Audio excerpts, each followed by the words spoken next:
game, man! Ah, yes, we've all been there before. This shit is more than a game, man. And now, these shirts are more than a game. But did you know that this merch wasn't made only for sportswear? No sirree. This shit more than a game is a lifestyle brand. You can wear the shirts for anything, such as going shopping, working out, This shit more than a game! doing chores, setting the mood, Ooh, yeah, that's that thing I like. changing a tire,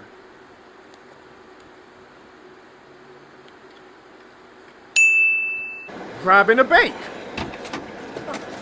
Go, go, go, go, go! jumping a Falcons fan,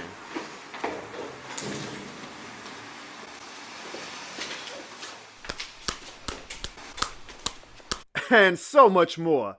So purchase your official This Shit More Than a Game merch today for the low starting point of $28.03 and let the world know this shit more than a game. Warning, please see a doctor if you feel you've gone too far with taking this shit more than a game. This shit more than a game is not associated or licensed with any organization or entity except for Jono Barnes LLC. This shit more than a game is not responsible for any fights caused by the shirts. Jono Barnes LLC does not promote or recommend violence of any kind unless it's at the expense of a Falcons fan.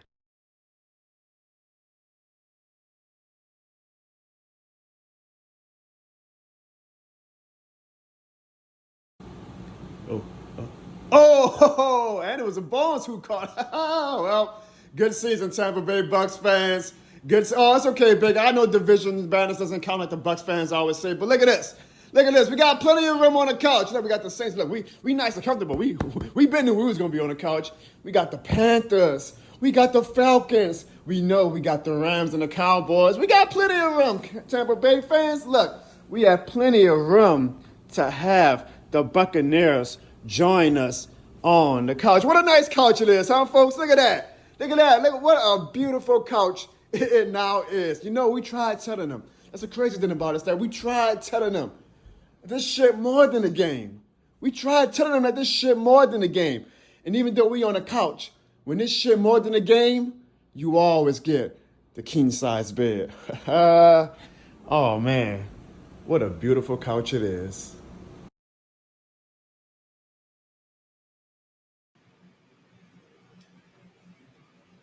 As much as I really, really miss being in the playoffs, I watched the games this past weekend, and I gotta admit, y'all, I was like, how much do I really miss this? Because, man, you look at the Texans fans, you look at the Packers fans, you look at the Buffalo Bills fans. We don't give a damn about the Bucs fans. You look at the Buffalo Bills fans, and it just reminded me of. Let me take y'all back. I remember in 2009 how much fun we had that season, right? Like September to January was just so much fun. And when you're a football fan and your team is actually good, September to January is just so much goddamn fun, man. And what makes the NFL playoffs the greatest spectacle in sports, in my opinion, is also what makes it the most anxiety-inducing, heartbreak-tempting sport of all time. And that is that it can be taken like that. Everything that you did up from September to January doesn't mean a goddamn thing. Now, ask the Dallas Cowboys. They had a great year, right? They had a few ups, few downs, but they had a great year. 7+ All-Pros. Y'all think the Green Bay Packers gave a damn about that? Y'all think the Green Bay Packers gave a damn that the Cowboys fans had a blast from September to January? No. And just like that, the season was over. I remember in 2009, NFC Championship game. Brett Favre and the Vikings cross midfield, about less than a minute, or about almost a little bit over a minute left. And I remember being in my seat because I was at that game. Thank God I was. And I remember being like, holy crap, like New Orleans just had the greatest 5 months, arguably, in our city's existence. And I was watching on the sideline as the Vikings kicker was warming up. And I was like, Jesus Christ, like it's about to be over just like that. Like everything that we did from September to January is about to be over just like that. My heart sank. I was like, holy shit, this is actually happening. Like everything from September to January at this point doesn't mean a damn thing. The Vikings are about to go to the Super Bowl and end what we thought was a magical season. Thank God. Thank God Brett Favre threw that pass across the field, across his body, because good Lord, I do not know how I would have been able to survive 2017 to 2020 if we did not come away in 2009 with that championship. But it just shows you how fast it can all be taken away. Same thing happened with me in 2017. I remember that was a great year, right? Saints started out 0-2. We thought that the Drew Brees and Sean Payne era was coming to an end. Then we went on this crazy run. Won the NFC South and wound up sparking what was arguably the greatest. Actually, I mean, come on. We don't have that great of a history. It was the greatest run in Saints history from 2017 to 2020. But it all started in 2017. And in that wild card round, we played the Carolina Panthers, the same Carolina Panthers that we swept. And I tell y'all, that game was the end of Cam Newton's peak because it feels like he gave every single bit of prime performance that he had left in his body to almost have the Saints season eliminated just like that. They almost did. If y'all remember that 2017 Panthers wildcard game, Cam Newton damn near single-handedly, him and Christian McCaffrey almost ended our season. And I remember being in my chair. It was the Panthers' last drive. And I was like, holy shit, this amazing 2017 run that we went on, it's about to be over just like that. Thank God the Panthers didn't have a higher class of wide receiver because on that third down, Cam Newton threw a perfect pass that the wide receiver for the Panthers couldn't come down with. And on fourth down, we sacked them. We wound up going to the next round. We all know what happened the week after that. But it just goes to show you how fast, guys, how fast it can all be taken away. That's what makes the NFL the greatest sports playoffs. There's no, oh, man, they caught us on this day. We'll get them in game 2. They caught us slipping tonight. We'll get them game 2. We'll get them game 3. There is no game 2.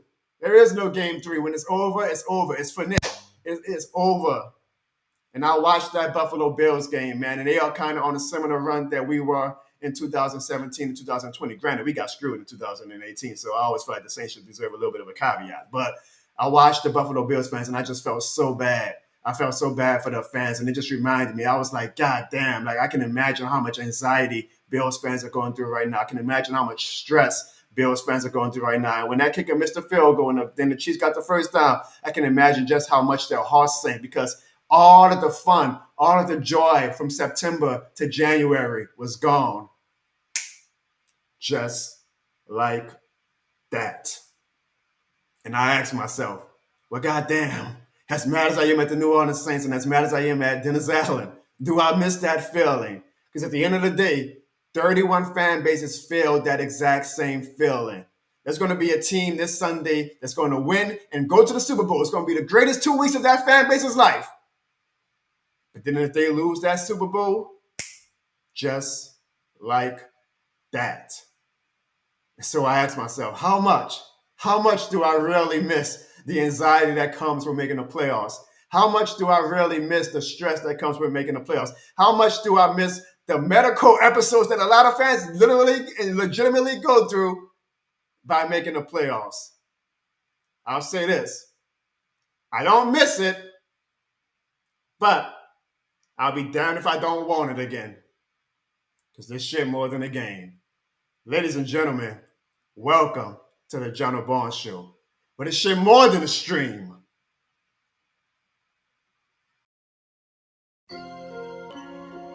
Yeah. Yeah. Lights, camera, action. Big business. I push it to the motherfucking limit. Let's get it. Ryan and me, we gon' get it. Caught, I was down, I salute the dealer. Let's get it. Everywhere we go, we keep it lit. Don't you know you big bitch, fake them like this. My nigga be that I can get it's up in here on the mission. Get it. Big business. Fake them like this. My nigga be that I can it's up in here on the mission. Get it. Don't you know you Y'all still talking that jibber jabber about back then, how I took the rap, and y'all all capping, I'm all fake. Drop a couple stacks and I beat that. How you beat the charge? That nigga think you hard, you think he on the broad. That nigga fraud, how you living large? How you got the calls? One thing you won't do is pull my card. Still about that shit. Got a couple killers in this bitch. Still on my gizmo shit. Inspect the gadget and extend the clip. Savage life like macho. Bring it home like Roscoe. They got guns that ain't cocked, dude. Y'all all shell tacos. Got a couple niggas doing fair time. Kept it G and never dropped a dime. Locked it down like prime time. No blood game, but I call him slime. Serve him up like it's lunchtime. Big truck like a prime. Ready for it wartime. One phone call, it's bedtime. Let's get it. Ryan and me, we gon' get it. Caught,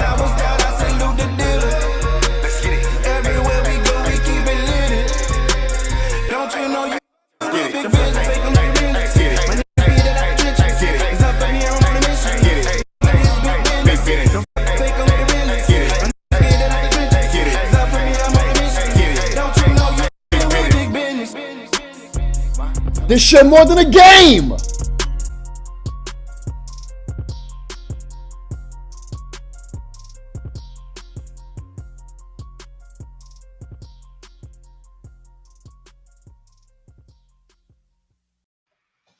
Yes, sir, everybody. Thank you guys for joining. You guys must be the diehards. Not the same season that's like really in off-season mode. For you guys to still be tuned in to the Jono Barnes Show. We thank you guys so very much. And y'all know how we got to start off every episode. To all 60 people who are watching right now across multiple platforms, leave with this shit more than a game in the chat. Whether you're watching on Facebook, whether you're watching on Twitter, whether you're watching on YouTube, or whether you're watching on Twitch, leave with this shit more than a game so we can get the Jono Barnes Show started off right. And one way that we always get the Jono Barnes started off right is when we bring on the greatest moderator, producer, and co-host of all time. Y'all know who he is, the Taysom Hill of the Jono Barnes Show. Ladies and gentlemen, bringing on the show right now is my guy, Ziggy! What up, Ziggy? What's good, bro? How y'all doing, man? Y'all doing all right? Round of applause for Ziggy, huh? Well, I ain't a round of applause when I got on G's. Hey, man, I just want to let everybody know we are technically still in the hunt. I'm just playing. I'm just playing. The hunt for vacation prices with that? Well, in the hunt. The Pelicans are in the hunt. We'll talk more. We'll talk more about the Pelicans later on in the show. But Ziggy, man, you know why we got you early on, and so I don't forget. Let everybody, everybody might be watching right now live on YouTube and on Twitter and on Twitch and on Facebook. I think we everywhere. Too, man. We everywhere. The Jono Barnes Show. We literally everywhere. Look, we got Lala B on Twitch saying this. Look, this shit more than the game is on all platforms.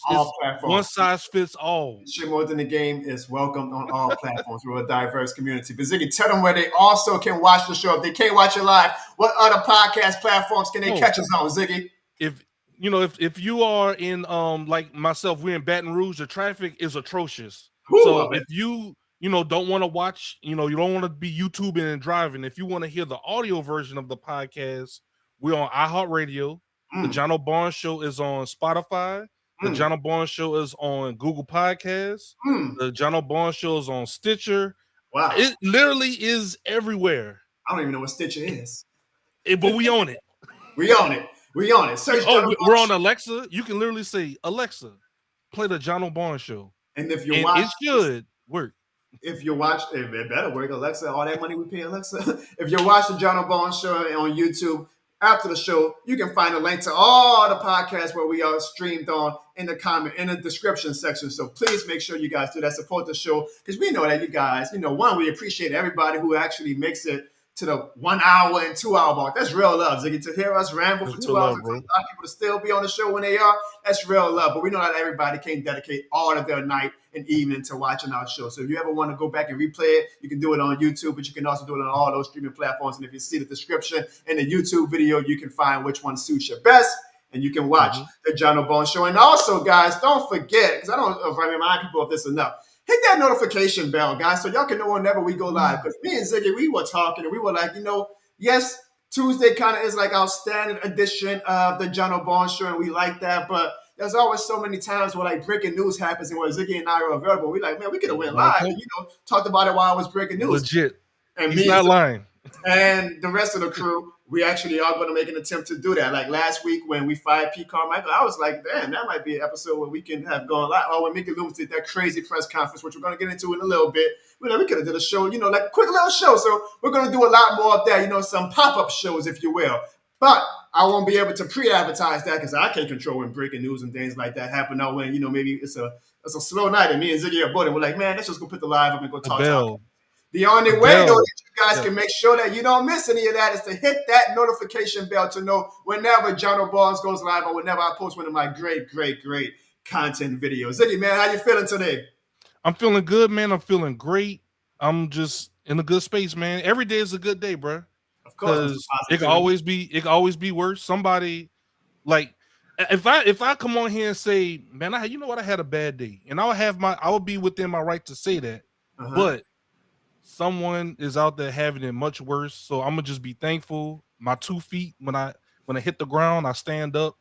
When I go like this, I breathe and exhale. Everything's working. Look, it could always be worse, bro. Hey, goddamn, yeah. Well, it could be worse. Nah, man. I'm Somebody actually hear take it this, to bro. Nirvana, but I get it. No, I get it. I Nah, do. man. I'm preaching. Let me preach. I love it, and I love it. I do. I'm just Look. Devin said we vertical, baby. We vertical. Look. Cause- Pammy, you see how you trying to cut me off, Pammy? Well, look, we got over 60 people across our multiple platforms. But for all of our special YouTube audience, I have one request. I believe we are over 20 likes right now, and I appreciate that, Ziggy. I do. But I mean, come on, it's the Jono Barnes Show. I feel like we deserve at least 50 likes per episode, right? Like while we're live, correct? Am I wrong? Oh, of course.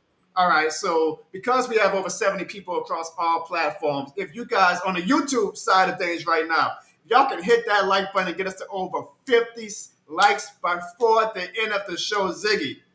I have yet again a very another special message, and this time it is from the man to the left of me. This guy right here, Ziggy, he gave me a call, and he left a very special message for the Jono Barnes Show. And the only way I will play that, though, Ziggy, is if we get 50 likes on YouTube. That sounds like a good deal? Yeah, man. The ringmaster Steve Austin, delivering. I'm sorry, Stone Cold Steve There you Austin. go, the greatest of all time, Stone Cold Steve Austin. Now, Ziggy, you talked about, you feeling like you don't want to wake up and talk about having a bad day, compared to what other people might be having. I know who is having a bad day. Uh-oh. Those damn Tampa Bay Buccaneers fans. And conspicuous by their absence, I don't see any of them in the chat right now. Ziggy, remember the last 3 weeks, they were all in my chat, right? Yeah, what are you at? Where they at? That's the thing about Jono Barnes, okay? That's the thing about Jono Barnes. And we got crickets on the soundboard, Ziggy, because I can't see them. I can't hear them. Where they at? Where they at, though? Where they at? That's the problem. That's the problem. See, me, I show up, rain or shine, win or lose. I take my lumps. Dennis Allen is my goddamn head coach. And I'm on here every single week. And I let them talk trash to me whenever my team comes up short, okay? But whenever the Falcons fans come up short, whenever the Bucs fans come up short, I don't see them. Last week at this time, they were all in my chat, fitting themselves, smelling themselves. Now I don't see anybody. I see some great people in the chat, but I don't see no Bucs fans. How'd that go, right? See, that's the difference between this shit more than a game and this shit not more than a game. That's why this shit more than a game for us, all right? We were born in the darkness. We were molded by it. Saints fans, y'all can't tell us nothing. Bucs fans or Falcons fans, we show up, rain or shine. We're not front runners. But y'all fans are. Y'all fans are. I'm very disappointed in you, Bucs fans. I'm very disappointed in you. And you know why, Ziggy? It may not be more than a game to them, but you know what is more than a game to them, Ziggy? What is? It's elimination more than a game. Why's the skull crying? Because it ain't no fun when the rabbits got the gun. Man, them Bucs fans were fitting themselves. They beat the corpse of the Philadelphia Eagles, and they were like, oh, we got a shot. And nobody knew. Everybody would have brain knew them boys was going to beat the goddamn Detroit Lions. Come on now, Bucs fans. Congratulations. Y'all didn't even have that much of a better year than us, okay? We had the same amount of wins. Congratulations. Y'all beat more NFC teams than us. So y'all are talking a lot of shit to say that we had the same record, but congratulations, y'all made the playoffs on a technicality. And then y'all beat the corpse of the Philadelphia Eagles. Again, congratulations. But when y'all actually face a team above their weight class, we saw what happened. So they remember Ziggy when they were trolling me a few weeks ago talking about this shit more than an eliminated, which made no goddamn sense? Well, Bucs fans, it's elimination more than a game. Enjoy that couch with us. Enjoy that goddamn couch. It feels crazy because now I can watch the playoffs with no worries, right? Like, I don't mind if the 49ers win. I really hope the Lions win. I don't mind if the Ravens win. I don't mind if the Chiefs win. At this point, no stress on Saints fans back. We got a super chat from Brute Saint in the building, and my dog. YouTube is saying, let's celebrate. This is their 5th super chat on a live stream. So appreciate 5 super chats. That's awesome, Bruce Saint, man. We appreciate you truly. Thank you, Bruce Saint. What do you say, Ziggy? Bruce Saint says, shout out to the Lions for taking the Bucs kneecaps to the shadow round. I'm rooting for them to win it all. I'm rooting for them. I'm rooting for Eminem. I'm rooting for my dog Al Jean, executive producer of the Simpsons, who's a Lions fan. I'm rooting for the whole city of Detroit, man. Detroit versus everybody this Sunday, man. Detroit versus everybody. Let's do the damn thing, Lions. Because, Ziggy, remember how we felt in 2006 and 2009, right? When your team finally, after all that torment, after all that pain, finally gets to the light at the end of the tunnel, man. I really hope the Detroit Lions can complete it. Bruce Saint, I am with you. Thank you for the super chat. Hey, man, listen, you guys, don't be shy. If y'all want to send us some super chats, we'll take it because any super chat we get, we invest right back into the show to give you guys the best, highest quality show that we can. So don't be afraid. Even if it's a super chat of $2.83, we will take it. We will absolutely take it. But Ziggy, enough about them damn irrelevant Tampa Bay Buccaneers. Let's talk some New Orleans Saints because even though it's the offseason, there is a lot to talk about. Now, we didn't get too much into the firing of Pete Carmichael last week, but we can get into the fact that after that, Mickey Loomis gave a press conference last week that I don't know, Ziggy. I don't know if this man is onto something. Like he is so good at what he's preaching with the bullshit that even I might have to start believing him. Some cost snake sales, Orioles winner, whatever they called it. Or is this man delusional? Because it's one thing, bruh, to back your head coach. It's one thing to say that we have faith in what we're doing, have patience. Do you want to know what this man said, Ziggy? What did he say, bro? This is what this man said last week. Bill Belichick. Here's his first 3 seasons: 6-10, 7-9, 7-9. And let me just say, God, do I hate the sound of gum smacking. It's been a pet peeve of mine since I was a kid. I just don't like it. You can ask my wife. Look at his face. He like. You can ask my mom. And I know he said it was because he had a cough. I never heard that being a remedy for a cough is smacking gum. But like, and he was like, oh, I was like, is he purposely doing this so that people like us do not listen to it? Because God, it almost worked. Like it took me a while to actually like prepare myself to actually watch the goddamn press conference because I cannot stand the sound of smacking gum. But that was the second most annoying thing that Mickey Loomis did. No, again, please listen to what this man said. Bill Belichick. Here's his first 3 seasons: 6-10, 7-9, 7-9. Tom Landry, 0-11, 4-9, 5-8, 4-10, 5-8. Hall of Fame coaches, all of them. Bill Walsh, first year, 2-14. Second year, 6-10. So I think the easy thing to do is just look at the results and say, oh, no, we've got to have a change. You got to look beyond that. You know, what are the reasons why we were 9-8 instead of, 13-4? And look, it's collective. It's the players. It's the coaches. It's me. It's our personnel staff, our roster. It's variables sometimes that we don't have any control of. I don't know about that one. And so my assessment is Dennis Allen is a good coach. And again, with Sean Payton, we went 10-6 the first year, but then we were 7-9, 8-8. And I heard some of the same noise. But at the time, I knew we had a good football coach. Yeah. And so I think sometimes the hard thing to do is to be patient and recognize your other shortcomings and get those fixed. And that's what we're doing. Well, what are other shortcomings then, Mickey? What was it? One, how patient do we have to be? Because you see, he conveniently left off that Dennis Allen was a head coach with Oakland Raiders and also had 3 losing seasons with them, okay? But I guess that doesn't count, which is fine. And there's people who legitimately make arguments that... You know what they call those, Jono? They call those half-truths.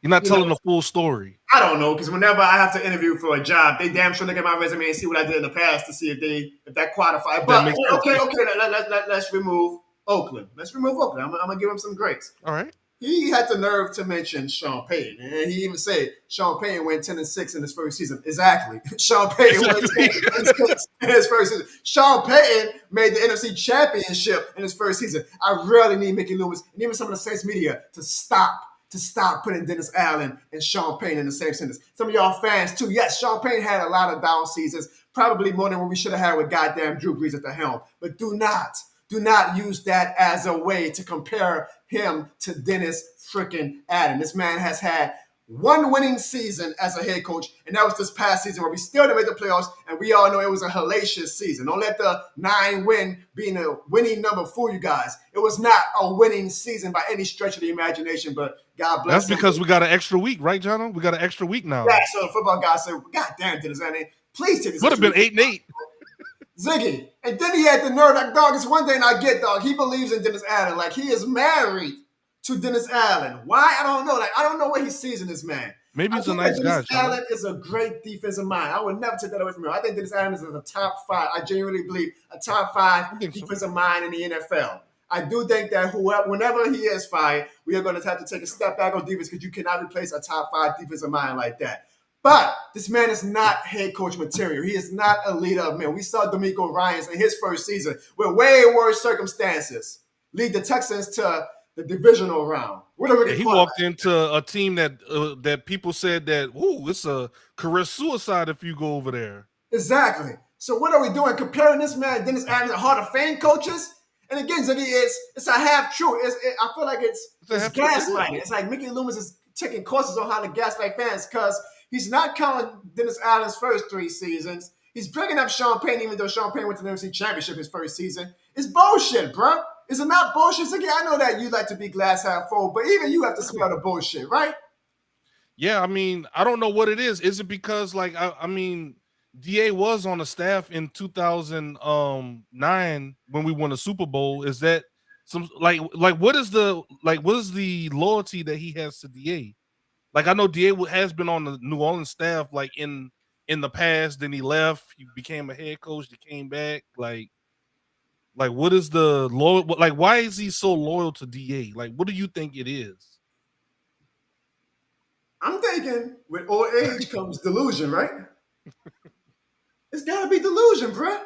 Like, I have to, and thank God that, I had a reminder of how painful the playoffs was this Sunday, because I'm like, well, geez, at least I ain't got to worry about that pain for the next few years, because I just feel so down as a Saints fan right now. I really do not have that much hope in our future, because even once we do fire Dennis Allen, it will be a lot. And this happened before, and I know that we always are going to go to the Sean Payton thing, that when Sean Payton came his first season, they made it to the playoffs, but it's going to be a lot for whatever new head coach does come, which I'm going to predict is going to be a salary cap in 2025, because I don't think Dennis Allen makes the playoffs in 2024.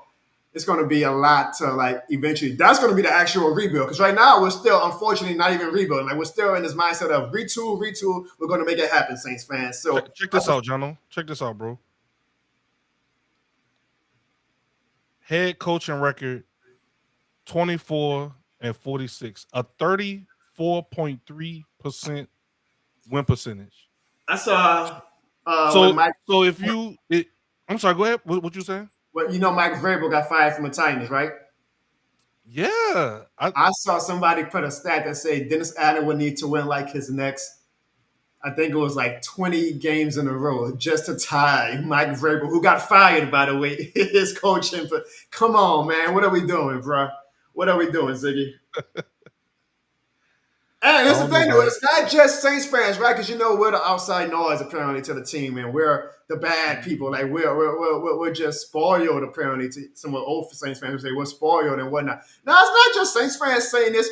This Ziggy, I've been saying on this clip for 2 weeks, was from Amy Trask, the former Raiders vice president. I know that according to Mickey Loomis and some Saints fans, we're not supposed to bring up Dennis Allen's Raiders years, but I'm sorry, I'm about to bring it up. This is what the former vice president of the Raiders said about Dennis Allen when he was the head coach and her experience and why it did not work out. Ziggy and everybody in the chat, y'all really want to sit down and hear this, because it is going to make you feel so low after you hear what this person said about the New Orleans Saints. 2 more things. One, if they retain Dennis as a head coach, a lot of people will say, well, then they need to get rid of Jameis Winston just to prove a point. Let me tell you something. They get rid of Jameis Winston to prove a point and support Dennis, he may lose a lot more of that locker room. No doubt. But, you don't just cut someone out of a business. I'm not simply talking football, but if he says, I'm getting rid of him because he disrespected me, guess what? A lot more people may as well. Sometimes people disrespect you and you need to find a way to work together. The other thing is, in what world does this happen to a team where a quarterback basically gives his head coach the middle finger? In what world? When your head coach is Dennis Allen. Susie, I'm speaking from experience. As you know, I overlapped with Dennis Allen from experience. As you know, I overlapped with Dennis Allen in Oakland for 1 year. And everything I observed during that year is such that when that play happened, I wasn't the least bit surprised. Now, if it happened to any other coach, I would have been surprised. It happened and Dennis was the coach. I was not the least bit surprised. Now, she's referencing, obviously, the Jameis Winston decision to give Jamal Williams a touchdown. And if Yeah, y'all Tim want to off see on the that full Ethan. clip, I mean, she went off on Dennis Allen for like 15 minutes. We only got so much time on the show. I couldn't play everything. She went off on Dennis Allen for 15 minutes. She's a former vice president of the Oakland Raiders. Ziggy, does that instill any confidence in you that this is the guy who's going to lead us eventually to the promised land? Hey, bro. Where there's smoke, there's fire, big dog. See, this isn't Ziggy. This isn't old Jono Barnes, just a guy with a microphone and a Saints fan and delusional. No, this is a former vice president of the Oakland Raiders. She is very well respected in NFL circles. That's why she has her own damn show still right now.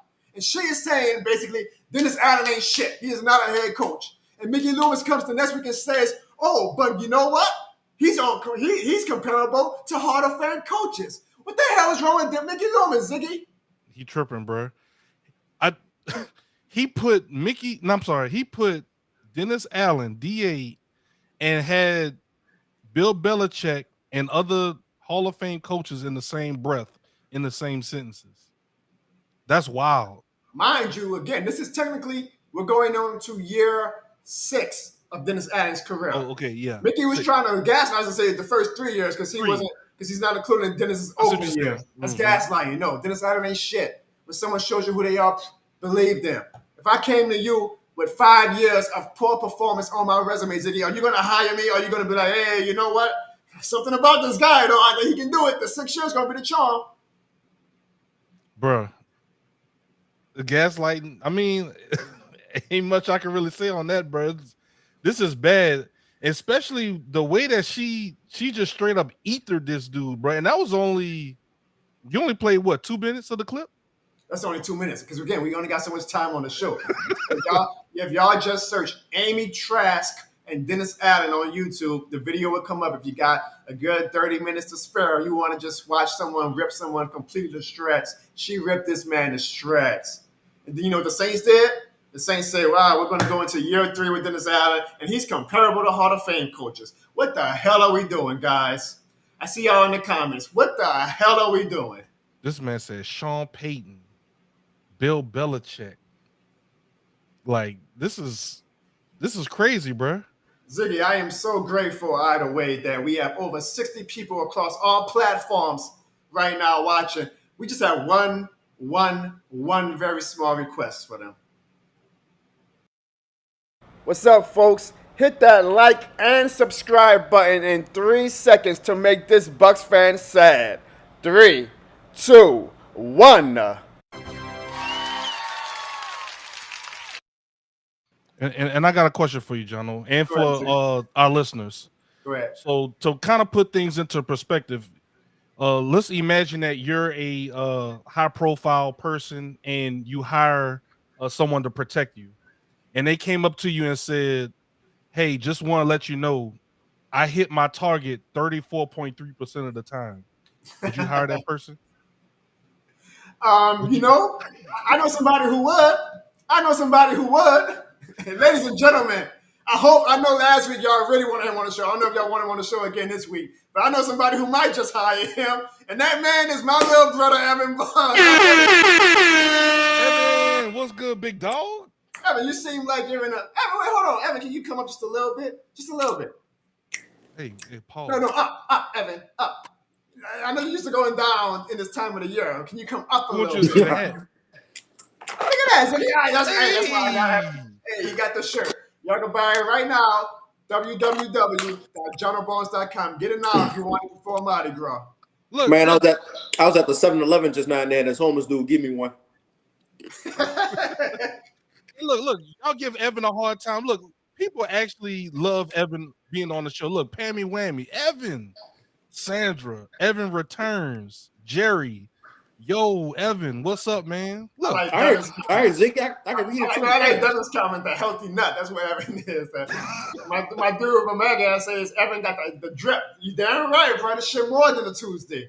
Okay, all right, I don't know about drip, but all right. Well, I'll give you this credit, Evan, again, because I don't know if you heard earlier in the show, but at least you show up, Evan. I'll give you that. You show up, rain or shine, win or lose, you take your licks like a man.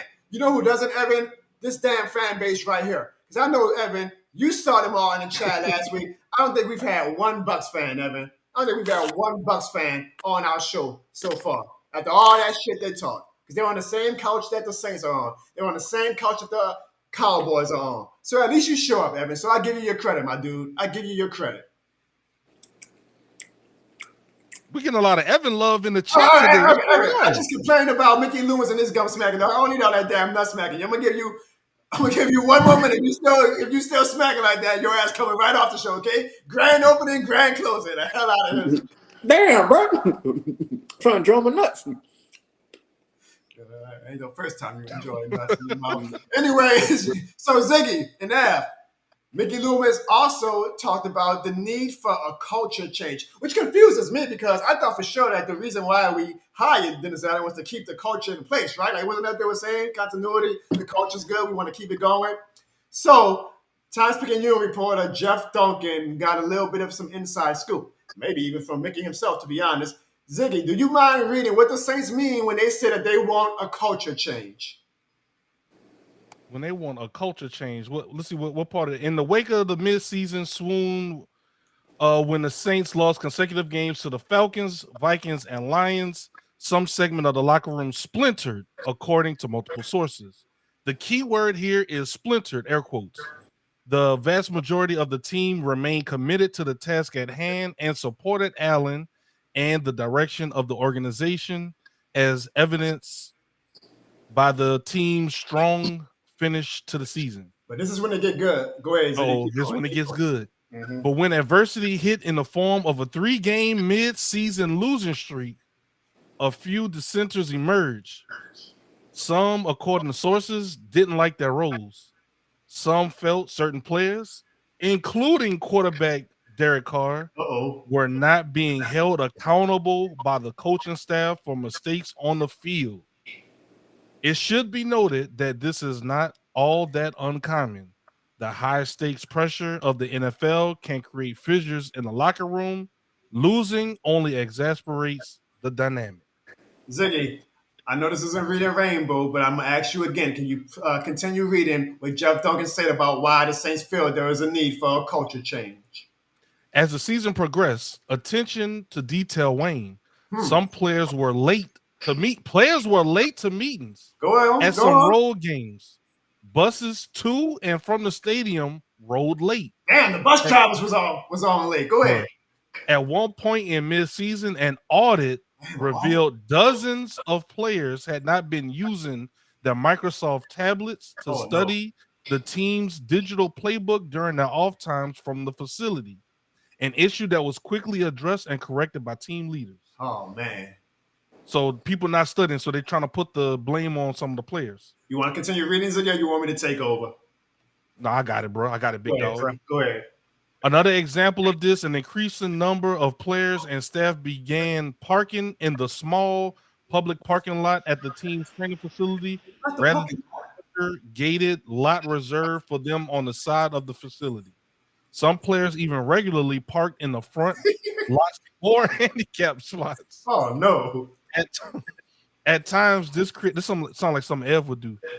At times, this created an unnecessary shortage of parking at the facility that team's officials said would be addressed, but it was either neglected or ignored. Not the parking spots. Not the parking spots. Now, look, that obviously is so mundane compared to the grand larger scale of football season. But you know who that would not have happened under, Ziggy and Evan? Sean Payton. Sean and Daniel Payton. I don't know if the Daniel's middle name. I just made it up. No, come on. Okay. No. I'm not even gonna let you slide with that, bro. Jeff said, hold on, bro. We talk about Sean Payton, who used to get drunk as hell during training camp every season. Come on, bro. But Sean Payton was a stickler for details. Sean Payton ran a goddamn facility like a military camp. And it may have been annoying. It may have been annoying to the players. It may have been annoying to the employees and whatnot. But guess what? We were in the playoffs every goddamn year. You sure was. And you got one Super Bowl to show for it. I know you ain't talking about Super Bowls. I take that. All right, then. So, Irvin and Ziggy, after reading that, I mean, to me, that makes it feel like, okay, then obviously it starts at the top. And we saw what Amy Trask had said about Dennis Allen not being the leader of men. That's why the inmates running aside him, basically. Do y'all feel Do y'all feel that Mickey Loomis needs to look in the mirror and be like, it's me. I'm the problem. Dennis Allen is the It's problem. me. Or do y'all think, because I know this is what is going to happen, that they're going to blame the players and we're going to trade a lot of our fan favorite players because we believe that Ooh. Dennis isn't the issue. The players are the reason for the culture change. What do you say, Ziggy? I was when I was going over that thing you had me read, that's what it seemed like. They were kind of, well, the players aren't studying. The players are being, going against the grain and not listening. They're being, rebellious. So I don't know, bro. It seemed like they're trying to push that on the players. It seems like they're setting it up for the once Lattimore, because I think that's going to happen, gets traded, and when Michael Thomas isn't re-signed, and shit, even maybe Kamara. Bro, this is like the setup. This is like them Cam playing. Jordan. So look, y'all, players aren't studying. Team leaders are parking in handicapped parking spots. It's getting bad. We gotta Yeah. legs of the snake. Never mind the head of the snake. We gotta go for the legs of the snake. To try to soften us up, butter us up when those bombshells drop that some of our favorite players are going to be let go or traded because we're in need of a culture change. Evan, what did you feel about this as a I said that loosely, non-biased Saints fan? What do you feel about all of this talk about our culture being in shambles? Man, watching all this going on, it reminds me of that Spider-Man meme when there's three of them pointing at each other. You got Loomis pointing at the players pointing at Dennis Allen, and Allen, he don't know where to point at right now. Look, a simple thing. It's just a clusterfuck. You got nobody taking ownership on anything. Nobody's trying to be accountable. Everybody's trying to point the blame on somebody else, and it just shows what kind of offseason is about to happen for the Saints, and I think it's about to be fucking hell, honestly. I ain't even mad at that, Ziggy. I ain't even mad at that. I think he gave his unbiased opinion on that one. Well, is there any people in the comments, Ziggy, saying anything related to the topic that is worth highlighting? Anybody? Jerry had a question. He said, he knows Evan. He said we don't care about having an opinion. He said, what do you think the Saints should draft with all this, disarray? What do you think they should draft? I do think that it should be either an offensive lineman or a defensive lineman. Now, Ziggy, if it's an offensive lineman, fans are going to be pissed because they're going to want, like the casual fan is going to want a quarterback or something. I say no. At first, I wanted the quarterback. Now I don't. If Dennis Allen is the head coach, why would I want a quarterback if we're going to have a rookie come in and then within a year or two we're going to have a new coaching staff again? Whenever we get a new quarterback, I want it to be with a brand new head coach right away. Like the Miko Ryans and CJ Stroud, right? Like Sean Payton and Drew Brees. I want that. I don't want a rookie quarterback to come in with this dysfunctional ass organization right now. So I'm good. So like Bryce Young.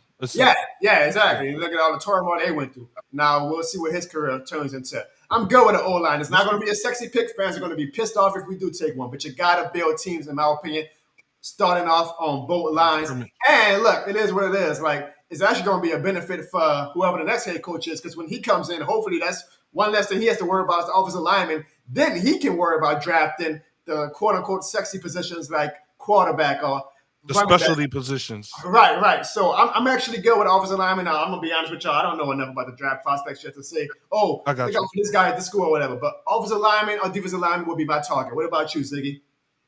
No, I mean, you got to establish the line of scrimmage, and you can't go wrong with an old lineman. I feel like during the season, how many times we said that we feel like, Derek Carr has enough weapons in terms of the receiving core, in terms of his running backs. So, I mean, and again, I think that's the best thing to do is the line of scrimmage. One thing about offensive lineman is you get mad when you draft one, but boy, when your offensive lineman is giving up sacks in the regular season, that's when you wish you had drafted an offensive lineman, right? Ex Joe Burrow. We don't know the future of Ryan Ramczyk. It looks like even if he does come back, it looks like he's not going to be sadly at his peak anymore. The offensive line it got better throughout the year, but it was pretty pedestrian overall throughout the season. We definitely need to invest in the offensive lineman. It's not going to be sexy, but if we're going to go into year 3 within this Allen, I'd rather offensive lineman or a defensive lineman than to try to bring like a young quarterback or something in, even though I know that's going to be more of the sexy position. Hey, Ziggy, we got a comment on X. Can you highlight that comment from the wonderful Ann Freeman? We got a comment from Ann Freeman on X. There we go. Shout out to everybody watching on X right now, which is my biggest audience, by the way. So shout out to everybody who follows me on Twitter. And Ann says, it seems like dysfunction in the locker room. It is dysfunction. And unfortunately, Mickey Loomis has decided to side with Dennis Allen over the players. That's unfortunate, man. That is unfortunate. Thank you for watching us on X. That's why I hate to see. It sounds like a goddamn porno. Like, hey, they're watching us on X. I'm like, what? I still say Twitter. Elon. Come on, Elon. Shit. Hey, I got a question. Since we got Evan on the show, Evan. He ain't paying his light bill again. I think my boy. We're good. That means I think my dog got join back in.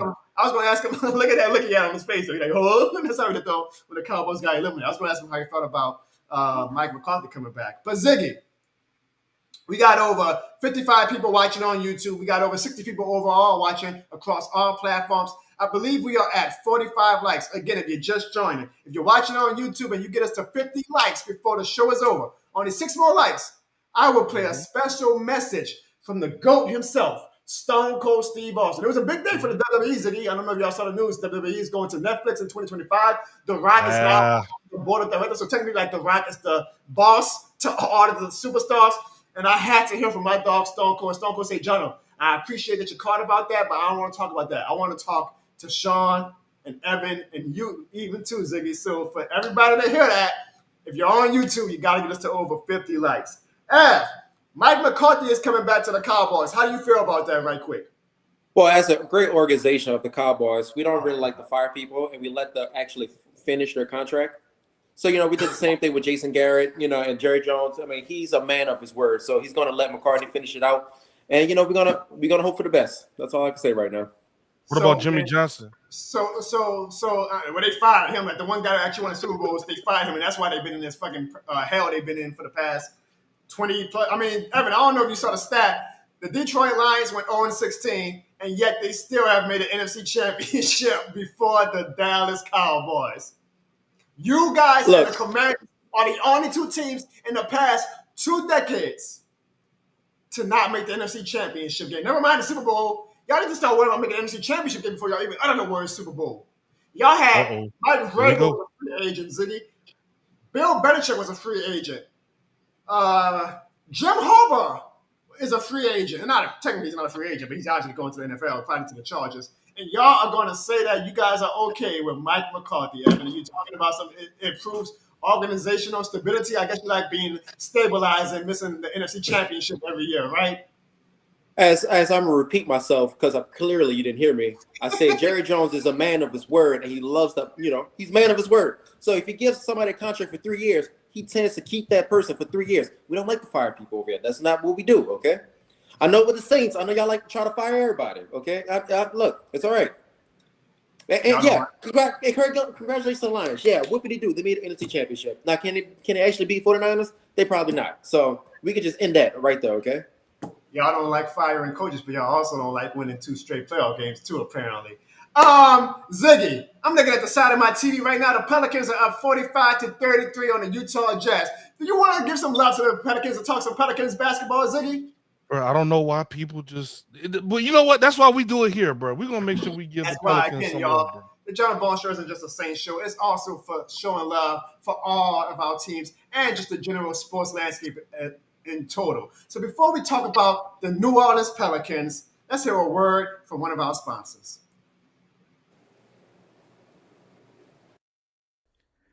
Let the good times roll this Mardi Gras, folks, with the exclusive, brand new, first time ever, This Shit More Than a Game Mardi Gras edition shirts. You can buy the shirts for only $28.03 at www.jonobarnes.com or thisshitmorethanagame.com. Make sure you have your swag this carnival season so we can let the whole world know. And not only is this shit more than a game, but this shit more than a Tuesday. Happy Mardi Gras, folks. Laissez bon temps rouler. Y'all see the swag, man. Y'all gotta get it. Y'all gotta get it. Shout out to Evan. That's why I keep him around. Y'all gotta get it before Mardi Gras, man. Because I'm telling you, when you on that parade route, everybody gonna turn their heads and be like, God damn, that's a badass shirt. So be a part of that. Be a part of the historical first ever merch drop of This Shit More Than a Tuesday Mardi Gras edition. And buy it now. www.jonobarnes.com. All right, let's talk about a team that's actually doing the damn thing a bit. The New Orleans Pelicans. And hey, you know what? Before I do that, I really want people to Ziggy, something, Evan, you talk a lot of smack about, people not really, living at this shit more than, you literally just did it a few seconds ago. People not living at this shit more than the game lifestyle. People ain't rocking with me like that. Did y'all see what happened after, and it sucked because we lost to the Suns. We got our ass whooped, to be honest. But did y'all see what happened after the game? No. What happened, bro? Man, this is why I do it. This was a very, very special moment in my content, hell, even in my life. I'll be honest. I hope you guys seen it. If you haven't seen it yet, let me tell y'all what we are building here on the Jono Barnes Show. And again, Joe, like for me, it's not losing. It's not losing the game. In the words of Jono Barnes, this is more than a game. It's more than a game. It's not losing. It's how you're losing. Right. Man, so give a round of applause for Antonio Daniels for that.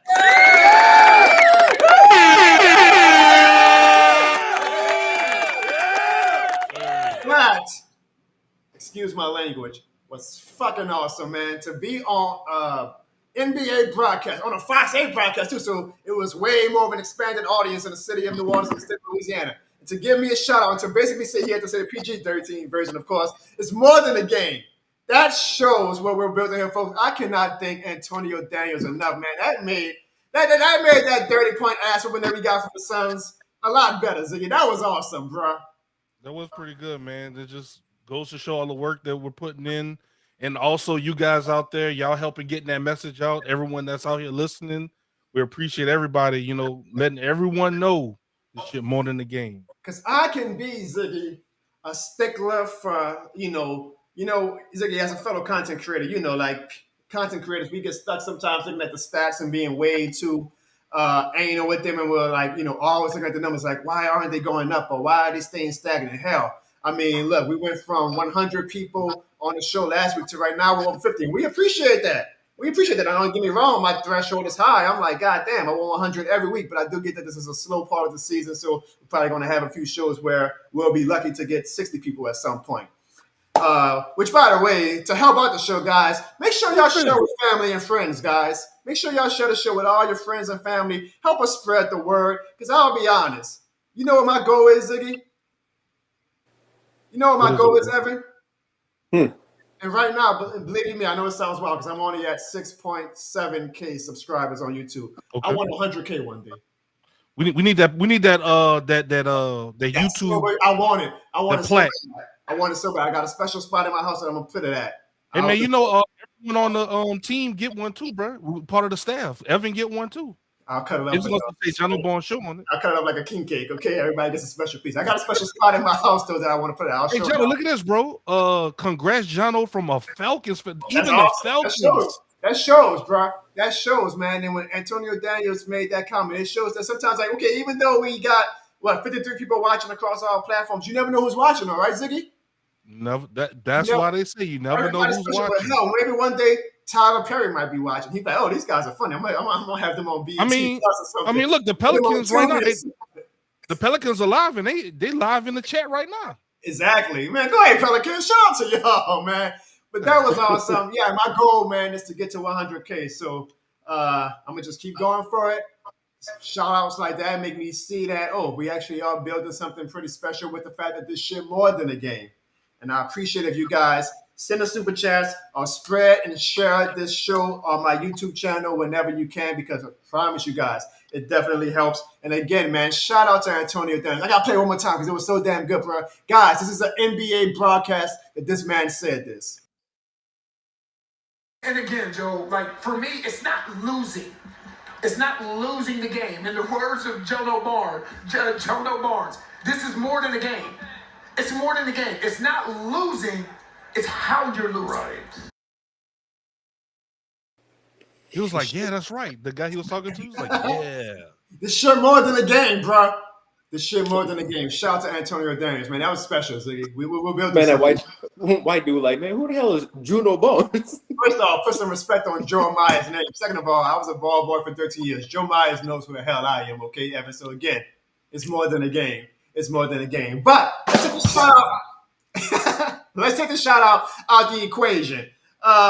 if you're a sports fan, the main thing you heard from that was, God damn, the Pelicans got their ass whooped. And like Antonio Davis said, it's not how you lose. I mean, it's not losing, but it's how you're losing. You're losing by getting humbled by what appears to be another weight class of teams in the NBA that we're not on their level yet. I mean, it's one thing to lose, but if you're losing by 20 points or 30 points every time you play the true contenders of the West, that's not this shit more than the game energy, bro. So that's why I asked you guys.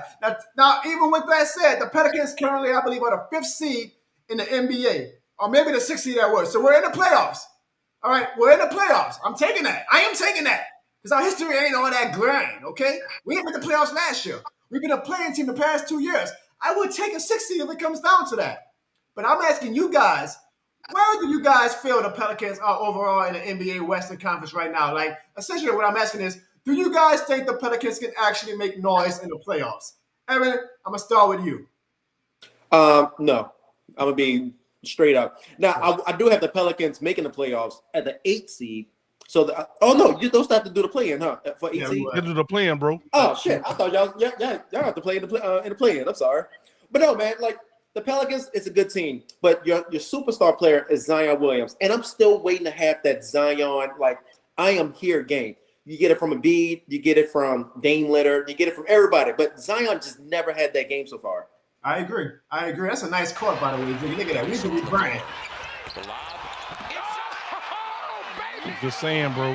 No, wait, that's tonight, Ziggy? That's tonight, big dog. Yeah, Ziggy, you move fast, huh? Hey, bro. One more time. Look at the screen. I missed that. Damn. So, Evan, is that? Well, I don't know how many points he has at this point right now, but is that what you want to see more from Zion? I just want to see him take over. Like, I just want to see that this is Zion team. And honestly, it's not really. It's more Brandon Ingram team than Zion team. I don't even think it's Brandon Ingram team, though. I think that both of them are kind of playing tug-of-war of, like, and almost like, he's like, well, it's your team. You take it tonight. No, you take it. Like, one of y'all need to step up and be the alpha male. Like, when LeBron went to Miami, D-Wade said at one point, like, dude, you're LeBron James. I know that I'm the face of this organization, but it's all you, brother. Take it. I'll follow your path. It's like these two are afraid to say which one they want to take that reign of being the guy. Evan is making some good points. I know sometimes Evan comes across as being like a bias. I'm just going to shit on anything New Orleans sports, but those are actually good points. Ziggy, what do you think about the state of the Pelicans? Do you think we can actually make noise in the playoffs this year if we make it? I definitely think that we can make noise in the playoffs. I mean, I'm looking at the standings right now. As Evan said, we are ranked number 6 right now. We're only 5 games out of the first spot. We got the Timberwolves, the Thunder, the Nuggets, Clippers, and Suns ahead of us right now. Mm-hmm. And I mean, even if you take the first 2 out, I mean, we're only 3 games behind the Nuggets and the Clippers right now. We beat the Nuggets and some of these other teams. I feel like we can compete. I mean, I think Jamal Murray was out when we beat the Nuggets, but I hear you. I'm just saying. Jamal Murray, he's known to be out a lot anyway. So I feel like we can have a run, man. All right, and I like that. I'm gonna be. I said this on Twitter actually on Friday. I got not pushback, but people were debating about it. And then Antonio Davis gave me that shout out, and I completely say I don't give a shit about this debate anymore. But I said maybe I'm one of the few, because NBA, man, is a game every other day. So it's like every day either the sky is falling for the Pelicans fans or the sky is rainbows and sunshine. And I know some Pelicans fans are like actually of the belief that we should be a Western Conference Finals team or whatnot. I damn sure don't think that. I'm fine, and I know that this might be very this shit more than the game with me. I'm fine just making the playoffs this year. I really am. Not as a play-in. I want to, like, if we're the 6th seed and we get bounced, I'll actually be okay with that. I'm not going to be thrilled. I'm not going to be doing jumping with jacks or anything like that, saying the Pelicans are the best. But I will be okay with that because our history is the reason why. This team has given me nothing to make me think, I should expect Western Conference Finals or NBA Final. I mean, if we make it to the second round, that's a damn good year for us, to be honest, Ziggy and Evan. Like, we don't have a history to be like, we should be in the Western Conference Finals. What have we shown? We got bounced with the play-in last year. 2 years ago, we made the playoffs because of the play-in. And one can argue we got lucky that Paul George caught COVID before our game, so he was out and Kawhi was already out. So I'm like, the team hasn't shown anything for me to be like, our floor should be Western Conference Finals. Hell no. Right now, our floor is making the playoffs. And that's a very low floor. I understand that, but that's what I'm looking for. And then after we make the playoffs, we'll see what happens. Go from there. Then we can see, like, okay, we've had 1 year now. Thankfully, knock on wood, because you never know what this goddamn team. The team has been generally healthy for the most part, B.I. and Zion mainly. we can go into the offseason and say, okay, these two are either going to work together or we got to make a major move and one of them got to go if we're going to try to grow as a team. But for this year, I'm okay with just making the playoffs. I hope they make the playoffs because, God damn it, New Orleans deserves something from one of their pro franchises. No, I agree with you, man.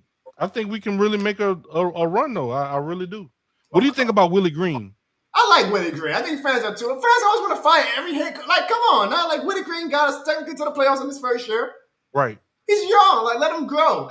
Like how many elite head coaches are there when you think about it in the NBA? Shit, the Bucs just fired their coach, and he was like 30-12 today.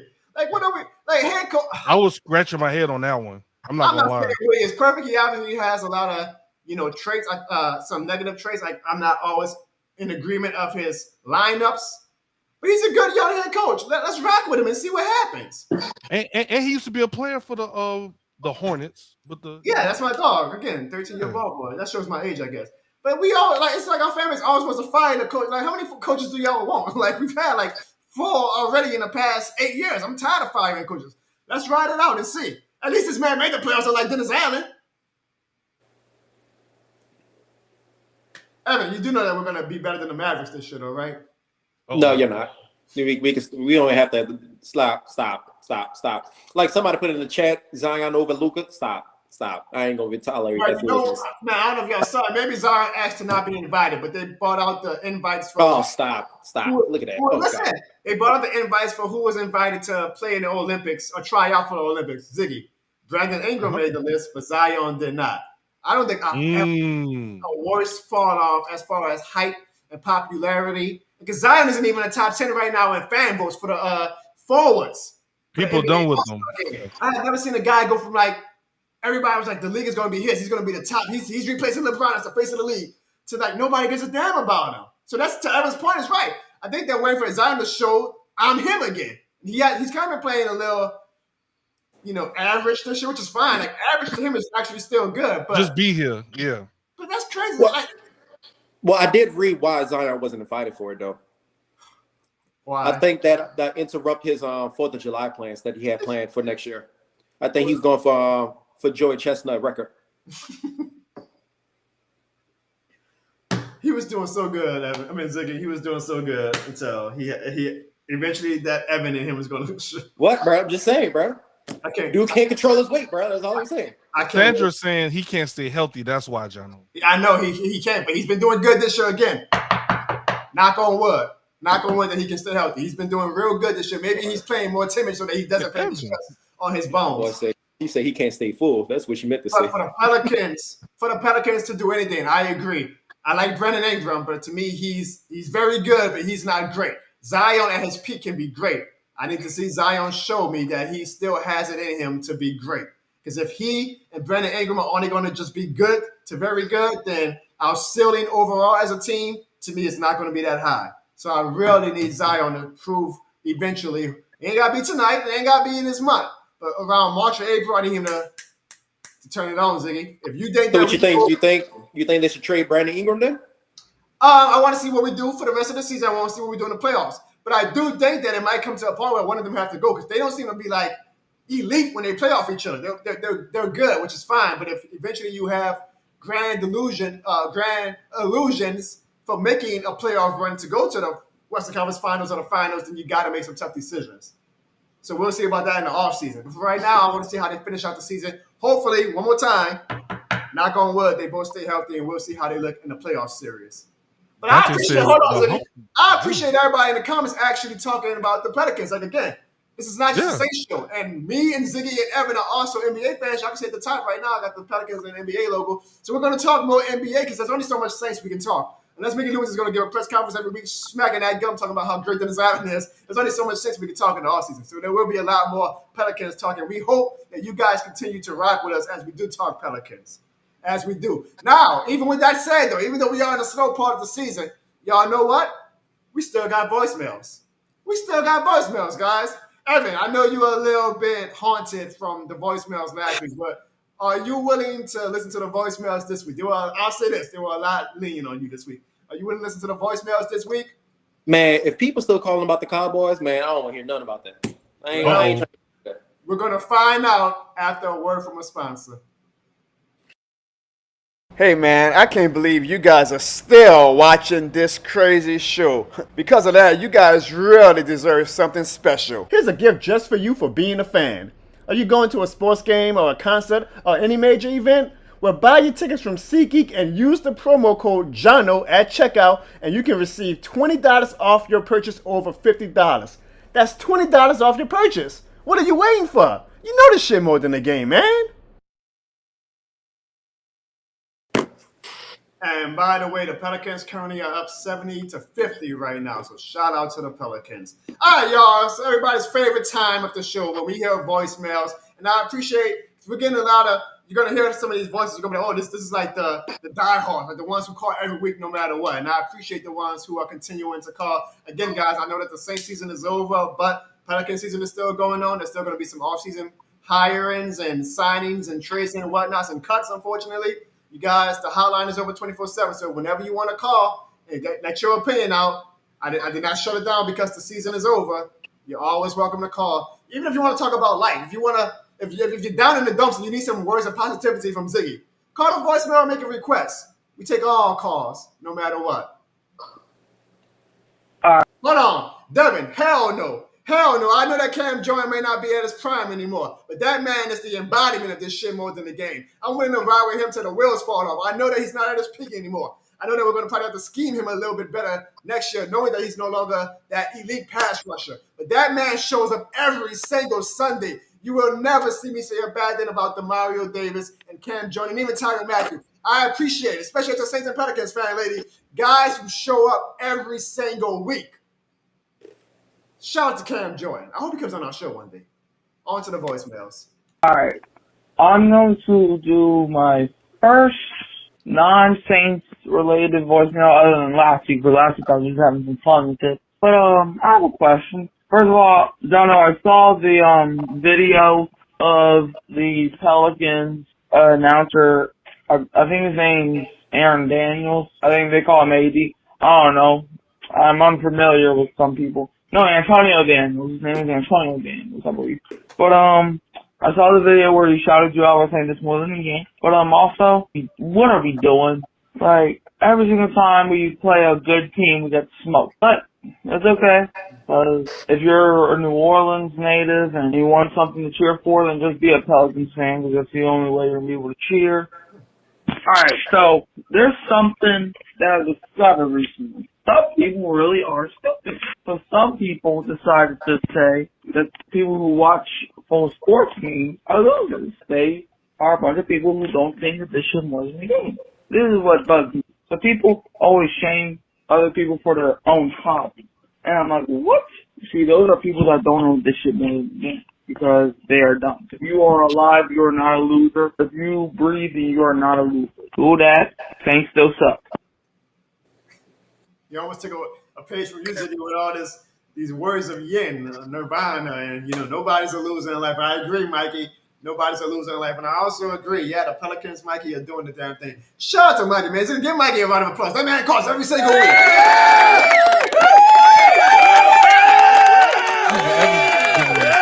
And he actually went through a whole voicemail without talking shit to Evan and Sean. That's crazy. That's a miracle, Ziggy. That's a miracle. Next voicemail. This is James. Uh-oh. Just James.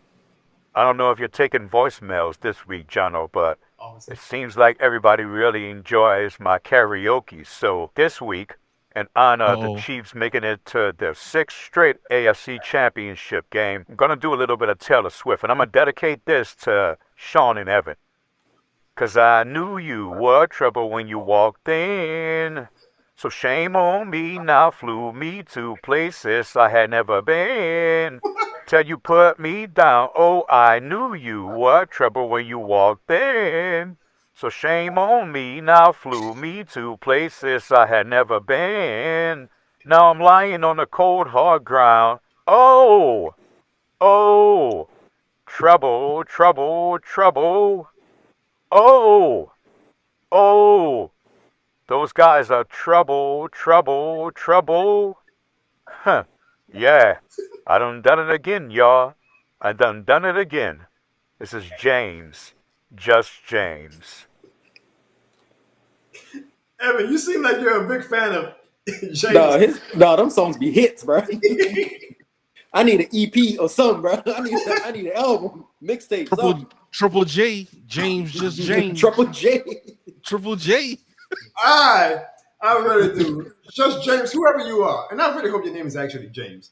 I appreciate you, man, because you keep the vibes going even in the off season. I don't know about your singing, but I appreciate you, James. Just James.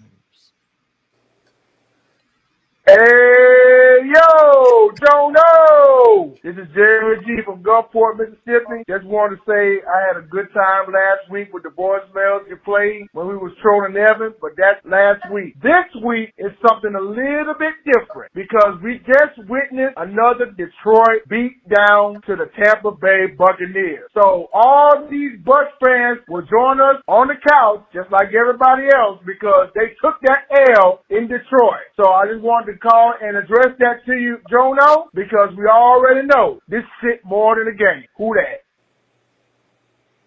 And we are at the 1 hour mark, and yet again, no Bucs fans have made an appearance in this chat. Talk about a fraudulent ass fan base. Even the Falcons fans. Now, not as many came after they lost, but we still had about 2 or 3, and I respected that. Zero Bucs fans have come on the show, even though they were all in the chat the past few weeks. Fraudulent ass, irrelevant ass fan base. And that's why you guys will never be our rival. Enjoy that damn couch with us. And nobody was even talking about the Bucs all week. Y'all knew it was like the whole damn pregame, the hype before the game. It was a Detroit Lions coronation. Nobody gives a damn about the Tampa Bay Buccaneers since Tom Brady left. Congratulations, y'all won y'all third straight NFC Championship game. Y'all still irrelevant. So I wish, and I dare y'all to come on any future episodes. Because if y'all can't come on when the shit ain't shining, then don't come out when the shine is bright. Yeah, the Bucs lost by the Detroit Lions. Oh yeah, they're crying. They feel it's crying. If it's good for the Saints, but it was Kyle. I just wanted to give Kyle a shout because Kyle also calls Ziggy Evan every single week. You are, Kyle, this shit more than the game certified. Who that, Juno? This is Man's Prime. I just wanted to say one damn thing. Yeah, Tampa Bay lost, but they still made it. And then his elevator jackass. Because watch, he's going to start off with a losing record. And I wonder what ceiling is. Will he still have a job as the Saints head coach if he starts off anything less than 500 after the first half of the season? I see them going right now 2-5 or even 4-5.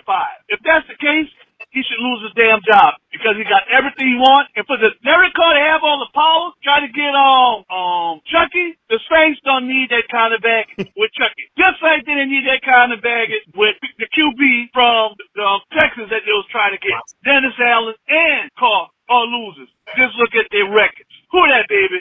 This shit is more than the game.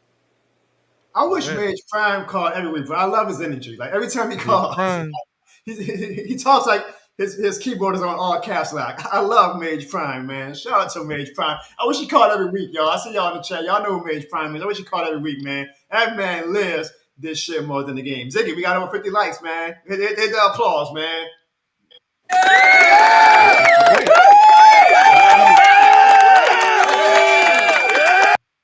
And I appreciate that because, again, we've kind of been going fluctuating on YouTube at least. We had over 60 people, of course, all platforms, but on YouTube, we've kind of been in that 50 range all day, which means some people are coming in, some people are coming out. I totally get it, by the way. So for us to get 50 likes still, that's awesome. Because of that, guys, after this voicemail, you guys will hear an exclusive message from the greatest of all time, Stone Cold Steve Austin. And Evan, I think you really might want to hear what Stone Cold Steve Austin has to say. Next voicemail. This is Sam from the West Bank, a.k.a. the Best Bank. I feel like Ziggy should give me some air horns like he gave all the other callers last week for that. But I don't have much to say this week, Jono. I saw you posted on your YouTube channel about the shout out that Antonio Daniels gave you after the Pelicans game, and I just want to give you your props and shout you out for that, man. What you're doing is amazing. I hope you realize that you're doing the damn thing. You really are, Jono. You're doing the damn thing. This shit, more than a game, is going to eventually become global. And I'm glad, I'm sure all of the other viewers of the show and of your content are glad to be a part of it while you continue to let it grow. So shout out to you, Jono. Shout out to Antonio Daniels. I would say shout out to the Pelicans, but damn, man, they always lose. And I'm not the biggest Pelicans fan. I'm trying to get more into it, especially after football season is always over. That's when I start paying more attention to them. But damn, man, it's like every big game that I watch from them, they always lose. And I hope they can get it together because making the playoffs would be real nice right now. And the city of New Orleans definitely needs it. But it was cool for you to get that shout out, Jono, man. It just shows what you're doing. It shows what you're building. Keep doing it, dog. Keep doing it. The sky is the limit. And that's what this show too, man. Like, I know we give Sean and Evan a hard time, but they're entertaining, and it was fun. Last week was very entertaining. And, of course, Ziggy with his toxic positivity, man. You guys are doing some good things over here, and I'm proud to be a part of it. So shout out to the Jono Barnes Show. And definitely, Jono, shout out to you. And to the real MVP, of course, which is Clarissa. But above all that, man, shout out to the fact that this shit more than a game. Keep doing your thing, Jono. Oh, and I got the Ravens and the Lions in the Super Bowl. Not a bad pick. Not a bad pick. You see, Evan, you went away and that man was giving you some love, bro. Man, habit, bro. I don't know, bro. I get nightmares when I hear that. When I hear Sam from West Bank, I said, damn, I gotta go. Thank you. Sandra is right. Truthful and positive vibes. Thank you, Sam, for those positive words. That means a lot to us, right, Ziggy? Yeah, man. What's going on with everyone saying toxic positivity? It's just positivity. It's positivity. Shout out to Sam, man. Shout out to Sam. Hey, Jono, you smell that? I think I smell a Ravens Super Bowl. Yeah, you heard that right. You seen the way Lamar Jackson played that game on Saturday? It was like Ravens fan? He deserves that MVP, man. He deserves a second MVP. All that work that he puts in, he's staying locked in. I feel like they're going to win it all year. Of course, you got to get past Patrick Mahomes and the Chiefs and stuff, but I'm confident that the Ravens will do everything in their power to slow down Patrick Mahomes and Travis Kelce, because God knows we do not want to see a Taylor Swift Super Bowl. Like, literally, nobody want to see that. If the Ravens win, then America wins. Let's put it like that. Anyway, you want to explain why the Saints are married to Dennis Allen? The reason why the Saints are married to Dennis Allen is because of Mickey Loomis. Let me explain. Mickey Loomis, have y'all seen that press conference, end of the year press conference he had? He was comparing Dennis Allen to the great coaches in the NFL like Bill Belichick, Bill Walsh, comparing the records and stuff. But you gotta realize, Dennis Allen is not like any of those coaches that he even listed. Not even one of them. Mickey Loomis, I feel like he believes way too much in Dennis Allen, and he's trying to turn Dennis Allen into something that he's not. And they're trying to just hold on. They're trying to make it seem like they're a stable franchise. They have to realize in order to get better, you have to make some hard changes. I am glad they fired Steve Carmichael, but in order for the Saints to get better, it has to be exactly the right guy. It has to be like yin and yang between Dennis Allen and Pete Carmichael. Other than that, like I said, who that and this shit more than a game. It's like some R&B sensual. I like that. I'm about to use that on Clarissa. Why he said it like that? I will say good luck to your Baltimore Ravens this week. Even though I wouldn't mind a Taylor Swift in a Super Bowl. What about y'all two? No. So the thing is, bro, it's not so much the Taylor Swift, it's the broadcasting. It's like time they bro, not after every first down, bro. They doing too much, bro. If y'all going to Taylor Swift Reddit, like how Swifties actually had a game thread, like the NFL is being smart business with that. We'll get to our Super Bowl, we'll get to our championship Sunday picks very soon, and y'all can mention all the Taylor Swift beef y'all had. I have no problem with it. I don't have a beef with her. She could be at the game for all I care. They ain't gotta keep showing her on the TV. That's my beef. We'll it's get the broadcasting. We'll get to it, Ziggy. We'll get to it when we make our championship Sunday picks. All right. One more voicemail, folks. And you Saints fans are whack talking about the Cowboys. What you need the Cowboys to get clicks? You need the Cowboys to get attention? Y'all asses was on the couch all year. Nobody gives a shit about the Saints. Y'all doing whole episodes dedicated on the Cowboys. Why? Because we run shit. Y'all need the Cowboys for attention. You need the Cowboys to grow. Keep crying. Keep complaining. At least we ain't stuck with Derek Carr and giving him $100 million. Look, if you want your show to grow so much, just turn to a Dallas Cowboys show. We know you wanna. You got our name in your mouth all the damn time. All y'all whack. Oh. Wow. Well, Evan, okay, who you paid to make that phone call, Evan? Hey, man. Hey. That man said all y'all. First off, I don't need the Dallas Cowboys to grow anything, my brother. I don't need the Dallas Cowboys to grow anything. We got the greatest fan base already. Look at Evan going away. It was him, Ziggy. It was him. Close to say it's actually 150. Damn, this don't make it worse. Shit.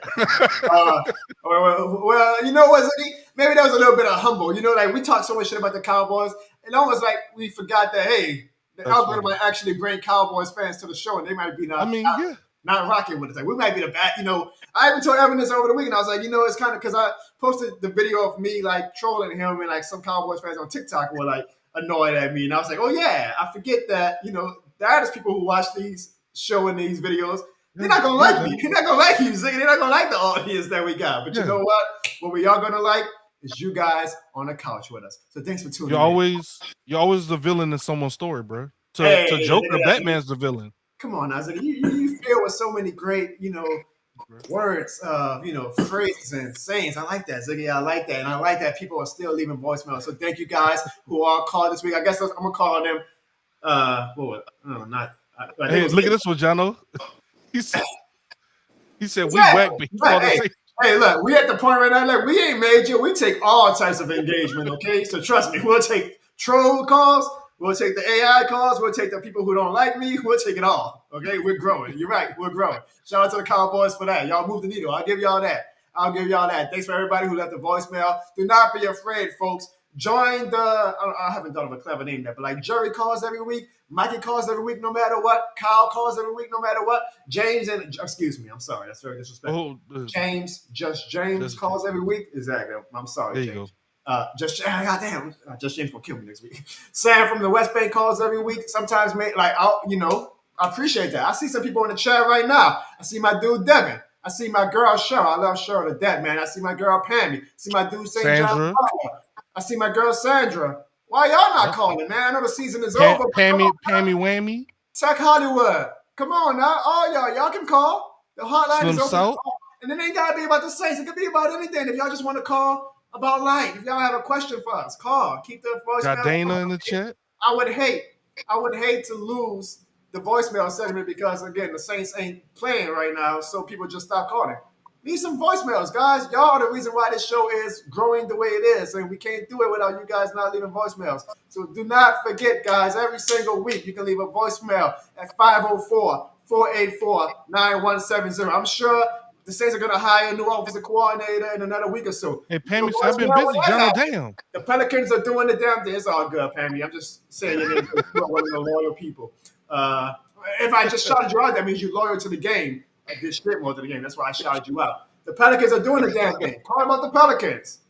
Don't be afraid. Tech Hollywood, you say you shy. Use the AI voice filter. That's what Just James does. Don't be afraid, man. We are open, diverse community here on the Jono Barnes Show, and I appreciate every single person who left the call. Thank you, guys. Now, guys, we got over 50 likes, so I'm going to leave one last card that I got today. Thank you guys for getting us over 50 likes. The great, the legendary, Stone Cold Steve Austin card. Damn, I'm on the road right now, right? Stephen A. Smith last week. I got Antonio Daniels shouting me out on the Pelicans broadcast. Stone Cold, I had to text Stone Cold because I was like, dude, the WWE's going to Netflix. That's pretty big, right? And Stone Cold was like, well, yeah, Jono, that's all good and well, but I've been watching your show lately, and I got some things I want to say to your co-host. So, because of that, and I'm very trumpet when I put these voicemails of the celebrities who call me because I don't want to like ruin their career, but a man's got to do what a man's got to do. And you guys got us over 50 likes today. So because of that, this is the exclusive. Patty, you're right. You're right, Patty, we do need a name for the community. We did a name for the community. Yeah, I agree. The Evan Sucks community. I like that nickname. Ladies and gentlemen, here is a special message from the icon, the greatest of all time, Stone Cold Steve Austin. It's a Stone Cold Steve Austin. What? I said it's a Stone Cold Steve Austin. And the first thing I want y'all to do is get that piece of crap named Evan Barnes off of this show. Because I've seen nobody misrepresent and embarrass the state of Texas like that piece of trash. Secondly, I wanted to address Sean. Sean, you keep talking all that smack, and I'll drop you on that stack of dimes you call a neck, and that's the bottom line. And then we have Ziggy, Mr. Toxic Positivity himself. What? Mr. Toxic Positivity. You want to be positive, then take your ass to church, Ziggy. This is the Jono Barnes show, not a goddamn sermon from the Gospel of Ziggy. Now, I need everybody in the chat to do me a favor. If you know that this shit is more than a game, in the chat, give me a hell yeah. That's what I thought. And that's the bottom line, 'cause Stone Cold said so. Shout out to Stone Cold Steve Austin. Man. That Stone Cold sound like he was from New Orleans. He said, give me a hell yeah. I think that's something in the story, you know. Give me a hell yeah. You know, everybody's battling with give me a hell yeah. strategies and whatnot. Look at that. Everybody in the I know chat, you heard it. everybody in the chat leaving a hell yeah, because this shit more than a game. Shout out to Stone Cold Steve Austin. Hey, y'all got anything to say about that evidence? He gave y'all a mention. What he said, Ziggy? What he said? He said, give me a hell yeah. Yeah. I'm like, he sound like he's from Uptown. Don't have Stone Cold come and whip your ass, Ziggy. Ziggy. Don't have Stone Cold come and whip your ass. Shout out to Stone Cold Steve Austin, the greatest of all time. Speaking of WWE, guys. Speaking of WWE, this deserves a hell yeah.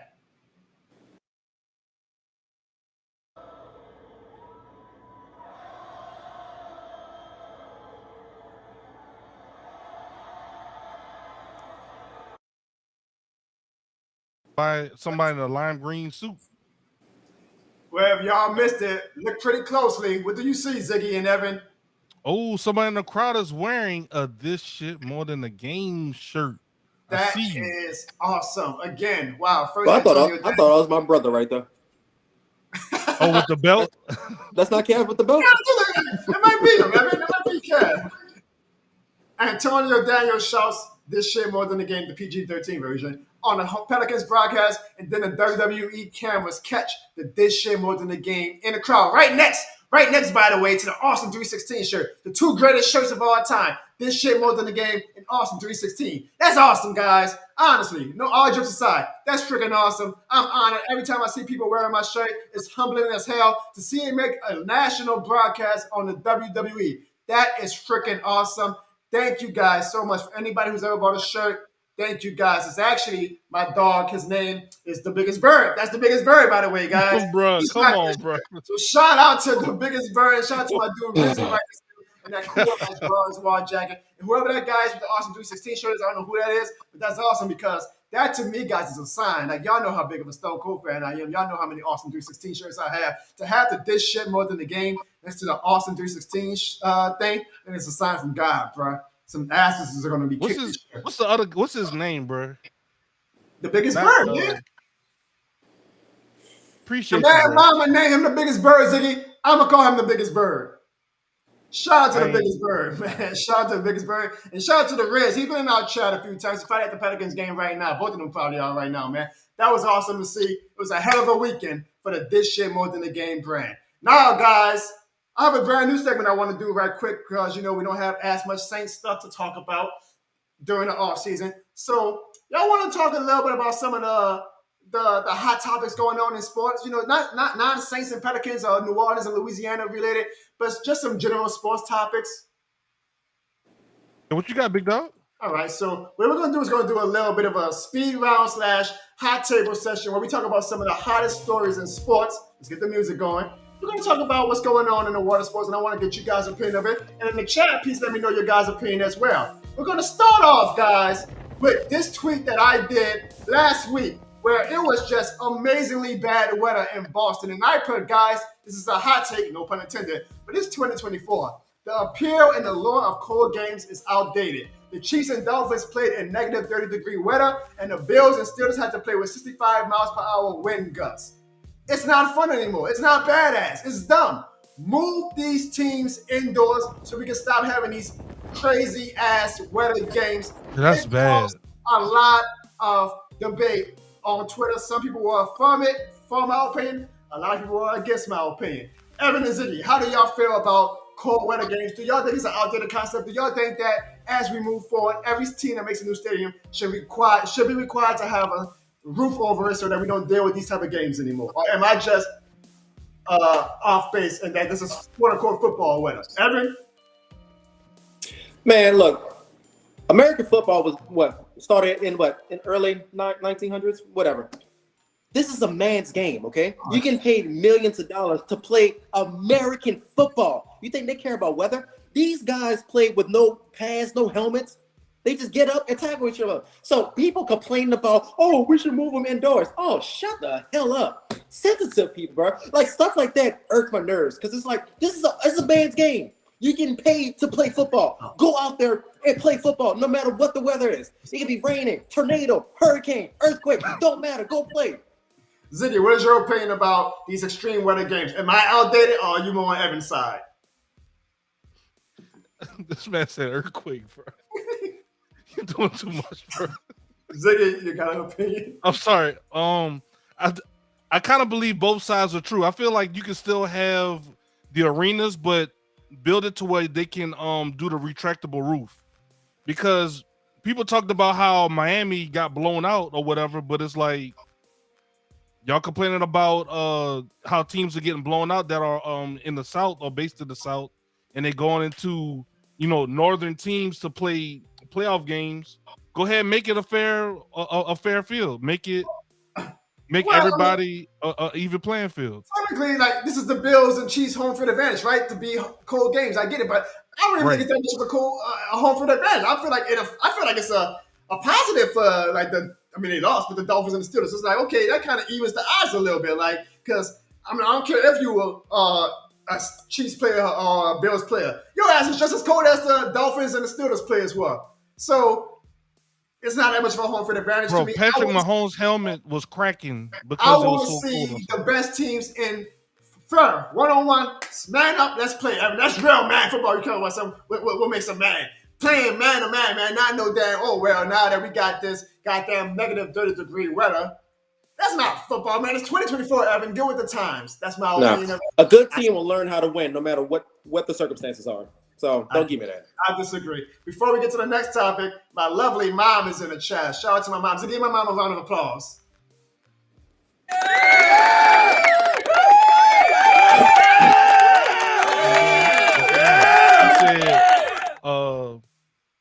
Mr. Barnes said that your fan club should be named This Shit Nation.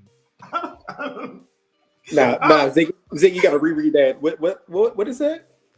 Mr. Barnes, that's Jono.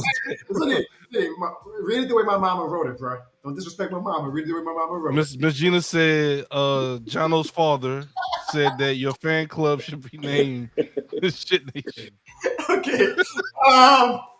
Shout out to my mom. I love y'all. I don't know if people want to go around and call themselves the This Shit Nation, but maybe. Let me know in the chat if y'all like that name, This Shit Nation. I wouldn't personally want to be like, hey, I'm a loyal member of the This Shit Nation, but maybe maybe people will. I appreciate the suggestion though, mom and dad. Love y'all. Next topic, guys. And two-time NBA executive. So let me put some context on this. The Bulls were honoring their great teams of the 90s. One of those being the owner of the GM. I forget which his official title was. Jerry Krause. Now, Jerry Krause has kind of turned into a villain in Chicago because they feel he broke up the team when they could have been winning even more than just the 6 championships they won. Jerry Krause passed away, I believe, 2 or 3 years ago, so his wife was on hand. So when they brought up Jerry Krause, like to honor him as part of this celebration they were doing, the fans booed. And it obviously, as you guys are about to see, made his widow very, very sad. Of the year, represented by his wife Thelma, Basketball Hall of Famer and former Bulls general manager Jerry Krause.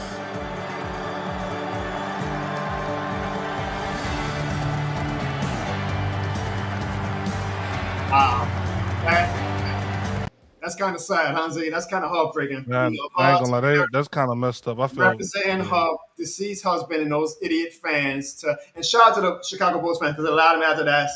I mean, and that's a sad thing. Like, it was maybe Ziggy, maybe like 100, 200 fans that actually booed, but now that represents the whole fan base. And a lot of the Chicago fans after that say, nah, that's not cool. We don't rock with those fans. The announcer, even after the halftime, say live on the game, that was some bullshit. I felt bad. It's like there's a time and place. Like, okay, maybe y'all could have won more championships, but y'all won 6 championships. You guys are the standard of what basketball excellence is.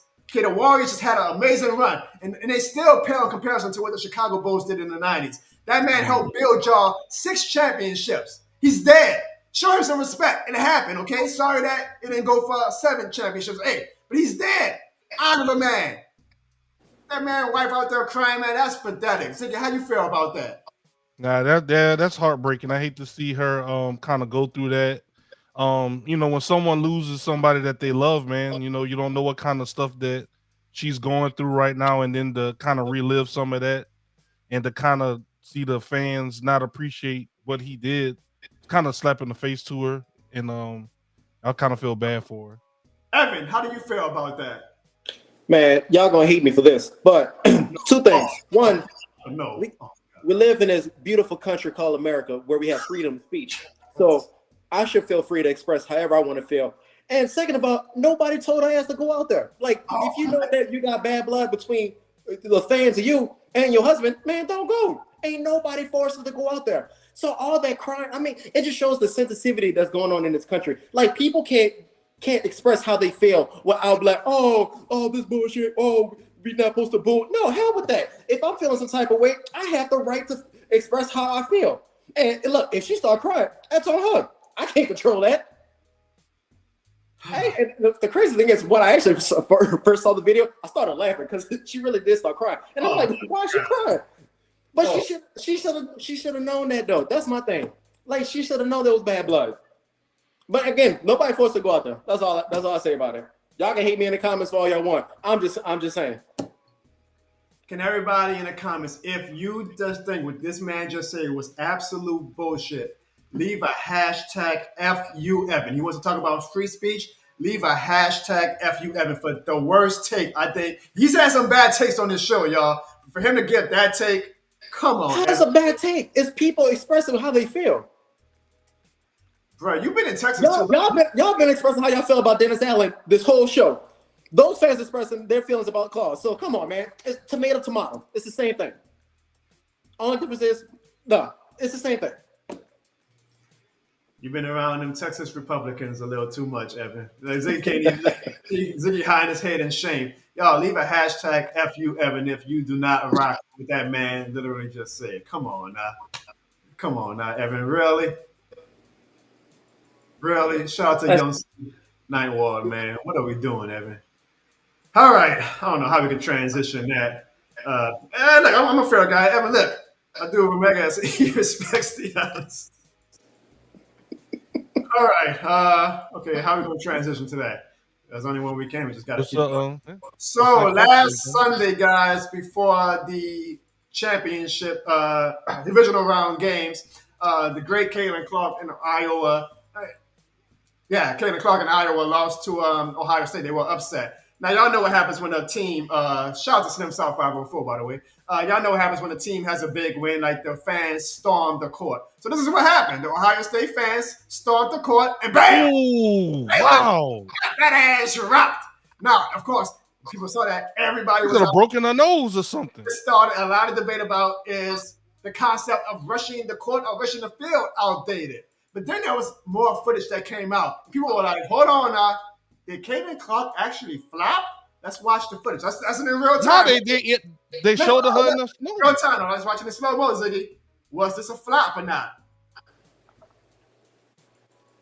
I don't know. Oh, wow. I never seen this, Jono. This is a different hands up.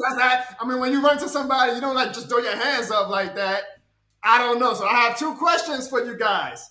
Number 1. Wow. Is the concept of rushing the field or rushing the court outdated? Because eventually it could lead to some crazy things happening with the player safety and whatnot. And 2, do you guys think Caden Clark flop? I'm going to start with Ziggy because I'm kind of scared to think what Evan might say. Ziggy, what do you think?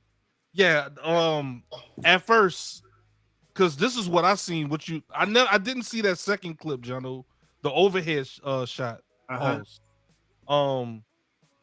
That's definitely a flop. She's trying to get sympathy. Didn't they lose or something? They lost this game, right? They lost, yes. Yeah, so I think that's definitely a flop. She's trying to get sympathy for losing. Man, take your loss.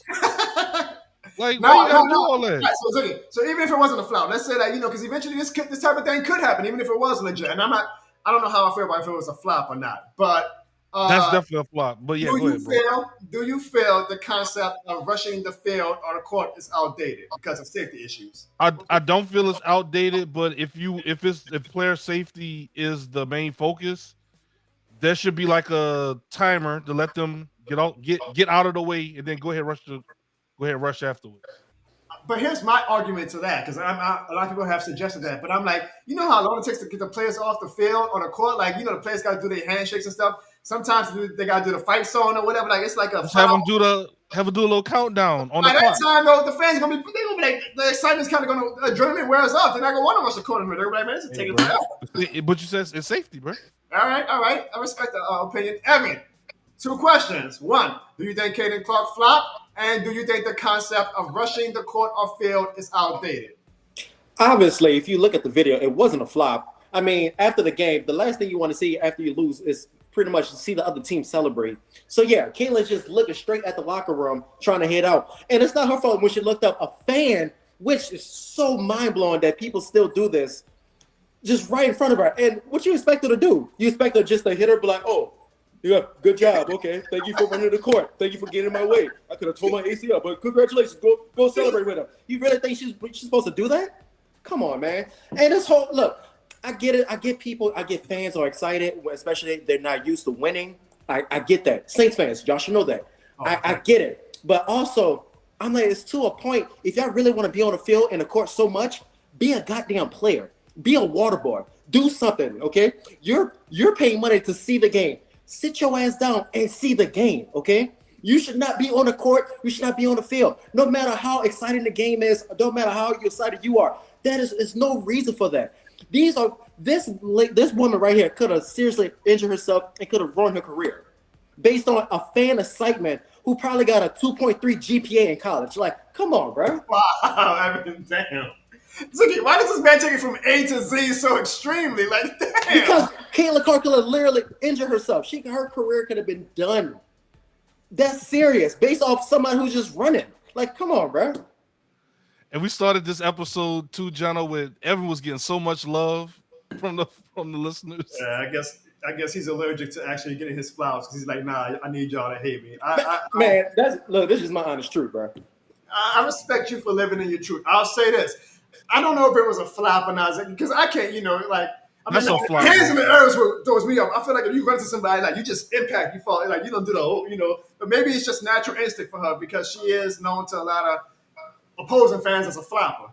But I mean, I feel like you can't fake like running into somebody. Like, I think that was legit, at least on that. Maybe it's just her instinct to like, bro, you're doing too much, bro. Say foul, what the ref said. As far as the concept of rushing the field and court, I feel like I would hate to take that away because that's one of the things that makes college sports so special. I do agree that every time it happens, it's a bit of a risk where, eventually it could get into, maybe somebody gets into a fight with the players because you never know what drunk idiot is going to come talking shit to the players or whatnot. But it's kind of hard to find a remedy for that because I get what you're saying, Ziggy, about give it a timer so that the players and the staffs can all leave the field and court. But again, it takes a long time because, the players going to be dabbing each other off, doing the jersey swaps and all that stuff. Like, by the time that they are all... y'all do that in the back. Let's go. Let's go. Mm-hmm. Well, I guess we just have to wait for something really tragic to happen before we really find out the future of if rushing the court or field is going to be outdated. But guys, we thank you guys for rocking with us for 1 hour and 45 minutes. We are about to cut the show. But before we do have a very important thing to do, and that is we have to make our picks to see who we have going to the Super Bowl. But before we do that, folks, we just want to get one more time for you guys to know exactly where you can find these badass shirts that me and Evan are wearing. Let the good times roll this Mardi Gras, folks, with the exclusive, brand new, first time ever, This Shit More Than a Game Mardi Gras edition shirts. You can buy the shirts for only $28.03 at www.jonobarnes.com or thisshitmorethanagame.com. Make sure you have your swag this carnival season so we can let the whole world know. Not only is this shit more than a game, but this shit more than a Tuesday. Happy Mardi Gras, folks. Les a bon ton roulé. Ziggy, I'm reading some of the comments. I like this comment. She flopped her ass off, but America loves her like Taylor Swift.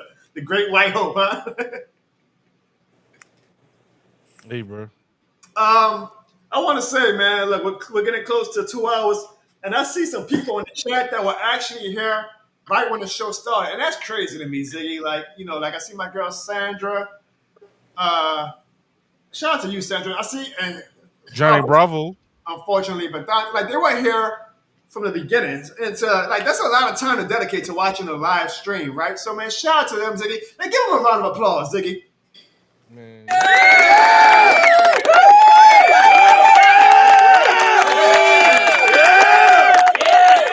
Because I don't know if even I would want to watch myself for 2 hours straight. I would need like a break or something.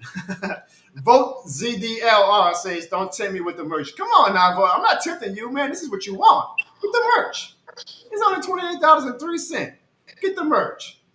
All right, guys, we're going to close up the show with our most important picks of the year, and that is who is going to the Super Bowl. We have the Kansas City Chiefs versus the Baltimore Ravens and the Detroit Lions. Who would have ever thought? The Detroit Lions, an NFC Championship game versus the San Francisco 49ers. Man, these are going to be two good games, guys. And this is crazy, bro. Like, the Chiefs were on a very, very average year. They were getting their ass whipped by lower-level teams like the Raiders. And the AFC needs to be very worried, guys. Like, if Patrick Mahomes on what was a down year, trust me, it was a down year. My fantasy team knows. A down year for him made the AFC Championship. That means that his floor, we talk about what the floor is for the Pelicans, his floor is the AFC Championship game. That is scary. The Chiefs, I feel bad for you AFC teams because good Lord have mercy. If they made the AFC Championship game this year, when they got one of the most average teams that they've ever had under Patrick Mahomes, and wait till they actually upgrade the team. Scary hours in the AFC. But can the Ravens actually do it this year? Can the Ravens take advantage of the fact that the Chiefs aren't at their elite level and finally get Lamar Jackson to the Super Bowl? And on the other hand, we got the 49ers and the Lions. Can the Lions do it, guys? Can the Lions, for the first time in franchise history, make it to the Super Bowl? Or is the 49ers going to make their 11th, 12th Super Bowl in franchise history? I am going to open up the floor first to you, Ziggy. Who do you have going to the Super Bowl in the AFC and the NFC? I'm going to go with the Kansas City Chiefs versus the Detroit Lions. Whoa, I know a lot of people. That's big, Ziggy. That is big. Why do you have the Chiefs and why do you have the Lions? Well, Patrick Mahomes, he's going to be getting all the calls from the refs and different things like that. Lamar Jackson's going to be getting hit late, hitting in his knees and different things like that. They're not going to call it. And, you're going to sneeze the wrong way. They're going to keep doing Taylor Swift shots and different things like that. So, it's going to be Kansas City. And what about the Lions and the 49ers? What makes you think that the Lions are going to make it to the Super Bowl, Ziggy? This is a Cinderella story. That's how they can drive merch and different things like that. Y'all getting conspiracy Ziggy right now. Yeah, man, damn, Ziggy. You're not talking about the team's quality. You're talking about some damn Taylor Swift and merchandise. Yeah, that's what they keep showing on my TV, Jono. Every time I watch the Chiefs play, my wife, who doesn't even watch football, she's like, "Oh, look at Taylor. Is Taylor on? This is a football game." That's called smart business, is what it's called. Huh? That's called smart business. No, bro, it's aggravating, bro. Every first down. Oh, look at Taylor. She's swag surfing. Who wants to see that? I do not want to see Taylor Swift on my TV. Damn. I am tired of it.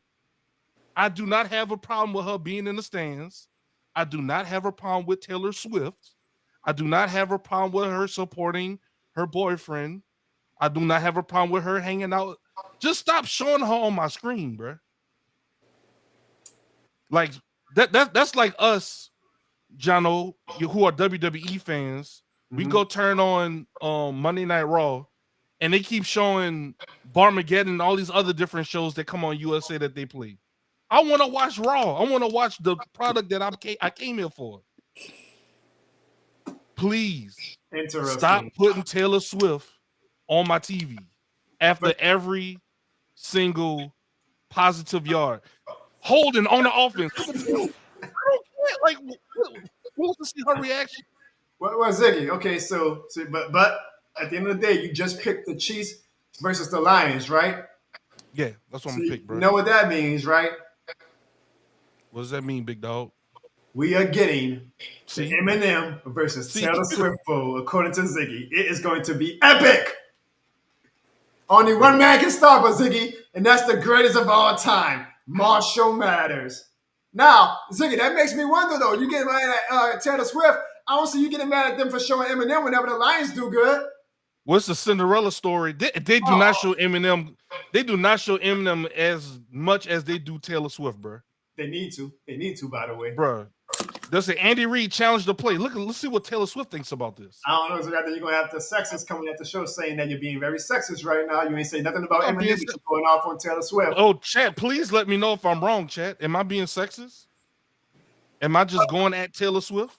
I'm not, Ziggy. I am not mad at it because an Eminem versus Taylor Swift Bowl would be very, very entertaining to me. Some people think it's going to be a rematch of what was the Super Bowl that was in New Orleans with the Ravens and 49ers. And we're going to see if everything's going to be a rematch from the Super Bowl a few years ago. The Super Bowl that Evan actually went to. So, Evan, who do you have going to the Super Bowl? Well, as much as everybody wants to see the Eminem versus Taylor Swift thing, I feel like that ain't about to happen. I feel like I got the Ravens winning and I got the 49ers winning. I think it's going to be a rematch of that Super Bowl. Is there any particular reason why you're picking the Ravens and 49ers? Yeah, so honestly, the Chiefs should have lost last week. Josh Allen screwed that up badly, and the kicker just screwed it up as well. But, I mean, the Chiefs got gashed by the run game. It's like really bad. And the Ravens is built on the run game. I'm expecting the Ravens to get over 200 rushing yards. I think Lamar Jackson is going to give them hell to pay. So I think I really got the Ravens winning. And the Cinderella story, it was cute. It was great, you know, but we still got Jerry Goff at quarterback. So let's calm down, okay? I would say he did go to the Super Bowl, but he did have Aaron Donald on the opposite side on defense helping too. So let's calm down a little bit. Look, Shanahan, he's been there before. He knows what to do.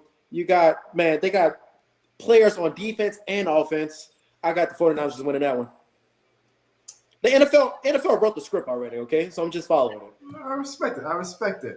So now it's time for my pick. I will say this. What do I want? What does my heart want? I'm going against the grain, apparently. I like the Taylor Swift coverage. I want this matchup, guys. I want to see Eminem versus Taylor Swift. I feel like they're going to go just back and forth with the shots in the crowd of Eminem and Taylor Swift. And I'm going to log out. Two completely different musicians, like two completely different concepts of what their music is. That would be entertaining as hell to me. I'm sorry, guys. And we know that the NFL knows that the Super Bowl is where they can try to capture the general audience, not just the diehard football fans. So you know how much fun the media, like the non-football media, the non-sports media will have with an Eminem versus Taylor Swift Bowl. You know how many playlists, which is going to be a benefit to me, of how many stations and streaming platforms are going to be playing Eminem and Taylor Swift music throughout the whole 2 weeks. I don't care about the Taylor Swift music personally. She has some songs that I actually rock with, by the way. I'm just not a fan. But the Eminem music going nonstop for 2 weeks, I really want that. I really want the storyline of Eminem versus Taylor Swift. But that's what my heart wants. What my head is saying is the same thing that Evan said. I believe it's going to be a rematch from the Super Bowl a few years ago in New Orleans. I think we got a preview of it on Christmas Day, I think it's going to be the Baltimore Ravens versus the San Francisco 49ers. I feel so bad because I know it's going to be heartbreaking for the Detroit Lions fans. But let me tell Lions fans something. We had that same feeling in 2006. Man, we go on this miracle run. You can call it a Cinderella run if you want. I'm not calling it a Cinderella run. They're a damn good team. That's not Cinderella to me. They're a damn good team. And then you finally come up short in the biggest game of your franchise's existence. It's a pain that will not go away for a while, but you hope that your coach can build on it the same way Sean Payton built on it, and then you win a championship in the future, which the Lions might do because Dan Campbell, who is a Sean Payton understudy, by the way, is basically following the same damn trajectory that Sean Payton has as far as taking a team over, embracing the culture, and embracing that city. Wink, wink, Dennis Allen, apologizing to the damn Falcons. Dan Campbell embraced that city of Detroit and everything that makes Detroit, and that's why they love him so much, and that's why the players respond to him. So even if y'all do lose this Sunday, Lions fans, keep your head up. It's going to hurt. It's definitely going to hurt, but that doesn't mean that y'all's story is coming to an end. I'm going with the Baltimore Ravens versus the San Francisco 49ers, but my heart really wants Eminem versus Taylor Swift. We will see, guys. We will see what happens this Sunday, which should be two amazing, amazing games. I look forward to it. I hope that the Saints can be back in that position one day. And then we'll come on the show next week, and we'll see who is going to be playing in the Super Bowl and who we pick. Y'all looking forward to Sunday? Yep. Looking forward to it. Y'all got any plans, any food, anything, or y'all waiting for the Super Bowl for that? Oh, man, I love my Sundays to be right behind me with these two TVs. Nice couch right here. He's trying to stun Z. Order some Uber Eats. Go over there, get a glass of wine, something like that. I can't be mad at it, bro. And now watching the Cowboys, huh, Evan? Now watching the Cowboys. Hey, y'all know the Super Bowl is this year is the Sunday before Mardi Gras? Is it really? Yeah, we might have to do a special. I don't know. Maybe we'll go live, y'all. We're all going to be in the city. Maybe we'll all do a special Jono Barnes show where we watch the Super Bowl together or something. Ev going to be in the city too? Ev, you know everything down for Mardi Gras. Come on now. Okay. Titties. Hey, the man's busy. I never know. You never know where he might be. I gotta show this damn shirt to people. You're damn right. You're damn right. Hey, if we do a Super Bowl show, would y'all watch it if we went live during the Super Bowl? Let us know in the comments. Oh, we might just go on the day after the Super Bowl. We'll go on Lundy Gras, and we'll do a special Lundy Gras in-person edition. Maybe Sean might show up, guys. Evan got a nice house. See, I guess Evan, I don't know how he does it. So he answered my question, and he said, my girl Sandra gonna watch. That's a diehard right there. See, Bruce ain't being honest. So he's like, I might check in once in a while, but it's the Super Bowl. I'm probably gonna be more focused on the TV and the commercials, which I totally respect, Bruce. I totally respect. We'll see. You want to watch Taylor Swift clapping after every? We'll get our heads together and we'll see. But we might do something special for y'all for Mardi Gras. But either way, man, we thank you guys so much for tuning in to the Jono Barnes Show. Hey, man, I also want y'all to do me a favor. Thank y'all for giving us over 60 likes on YouTube. Thank y'all for still at the 2-hour mark, having over 55 people across all platforms on Twitch, Twitter, YouTube, Facebook, Black Planet, all those great platforms. Man, do me a favor, y'all. If y'all aren't on Twitter, can y'all please do me a favor and follow my cousin Evan.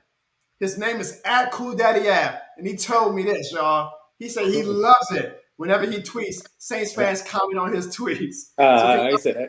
I ain't said that. I'm in the chat right now. If you're on Twitter, follow him @CoolDaddyApp. He loves when the Saints fans show him some love in the comments and talk Saints football with him. So please follow him on Twitter @CoolDaddyApp. Guys, get his followers up, man. Let's get Evan's followers up. And if you're on Instagram, you can follow him @EM Barnes. He also loves people following him on Instagram so that y'all can talk about all the great Saints discussion. So @CoolDaddyApp on Twitter and @EM Barnes on Instagram. Let Evan know how much this shit more than the game. Follow him in his comments. And Ziggy, where can they find you on social media?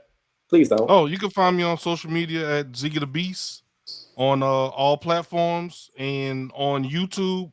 We've been doing some videos on here as well.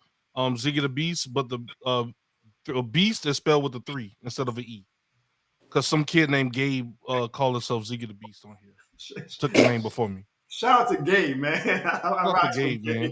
He ain't uploaded a video in almost 8 years, bro. Give me the name back. He's He said, But nah, show him the appreciate money. you. He said, show him the money, brother. He said, you want that name back? What them coins as? What he says. Thank you guys so much, man, for rocking with us on this off-season edition of the Jono Barnes Show, man. We talked Saints, we talked Pelicans, we talked college football, we talked college basketball. Who We did talked, it? we talked the weather. That's what we're going to continue to do throughout this off-season. So thank Cool Daddy App is a crazy name. Evan in general is a crazy name. You know? That's nasty word. It's like they want to name him Kevin, but I guess Kevin is too cool of a name for someone to be named, so they just named him Evan instead. So he wasn't good enough to be a Kevin, so they named him Evan. They said, we'll take the K off and just name that boy Evan. Thank you guys so much. Dana, Sandra, Ziggy, what's your Instagram? Ziggy, Sandra wants to know. I just put it in a chat. All right, y'all make sure y'all follow him, especially man. Evan really wants y'all to give y'all Saints opinions throughout the week whenever he tweets or posts on Instagram. So Evan is actually funny on Twitter. If y'all follow him, like he's. Oh, they will. funny. Nah, they will. They gonna do me a favor. They gonna follow my dog on Twitter and Instagram. Absolutely, absolutely. We appreciate y'all, man, for rocking with us, man. What's up, Dana? It wasn't record numbers, guys, which is okay. It's a slow part of the offseason. We get it. But to have this happen this week, and to have Antonio Daniels shout me out on the Pelicans broadcast, this shit, guys, is so much more than a game. This shit is so much more than a game. And this shit is more than a stream. See y'all next week. In the words of Jono Barnes, this is more than a game. It's more than a game. This shit more than a game.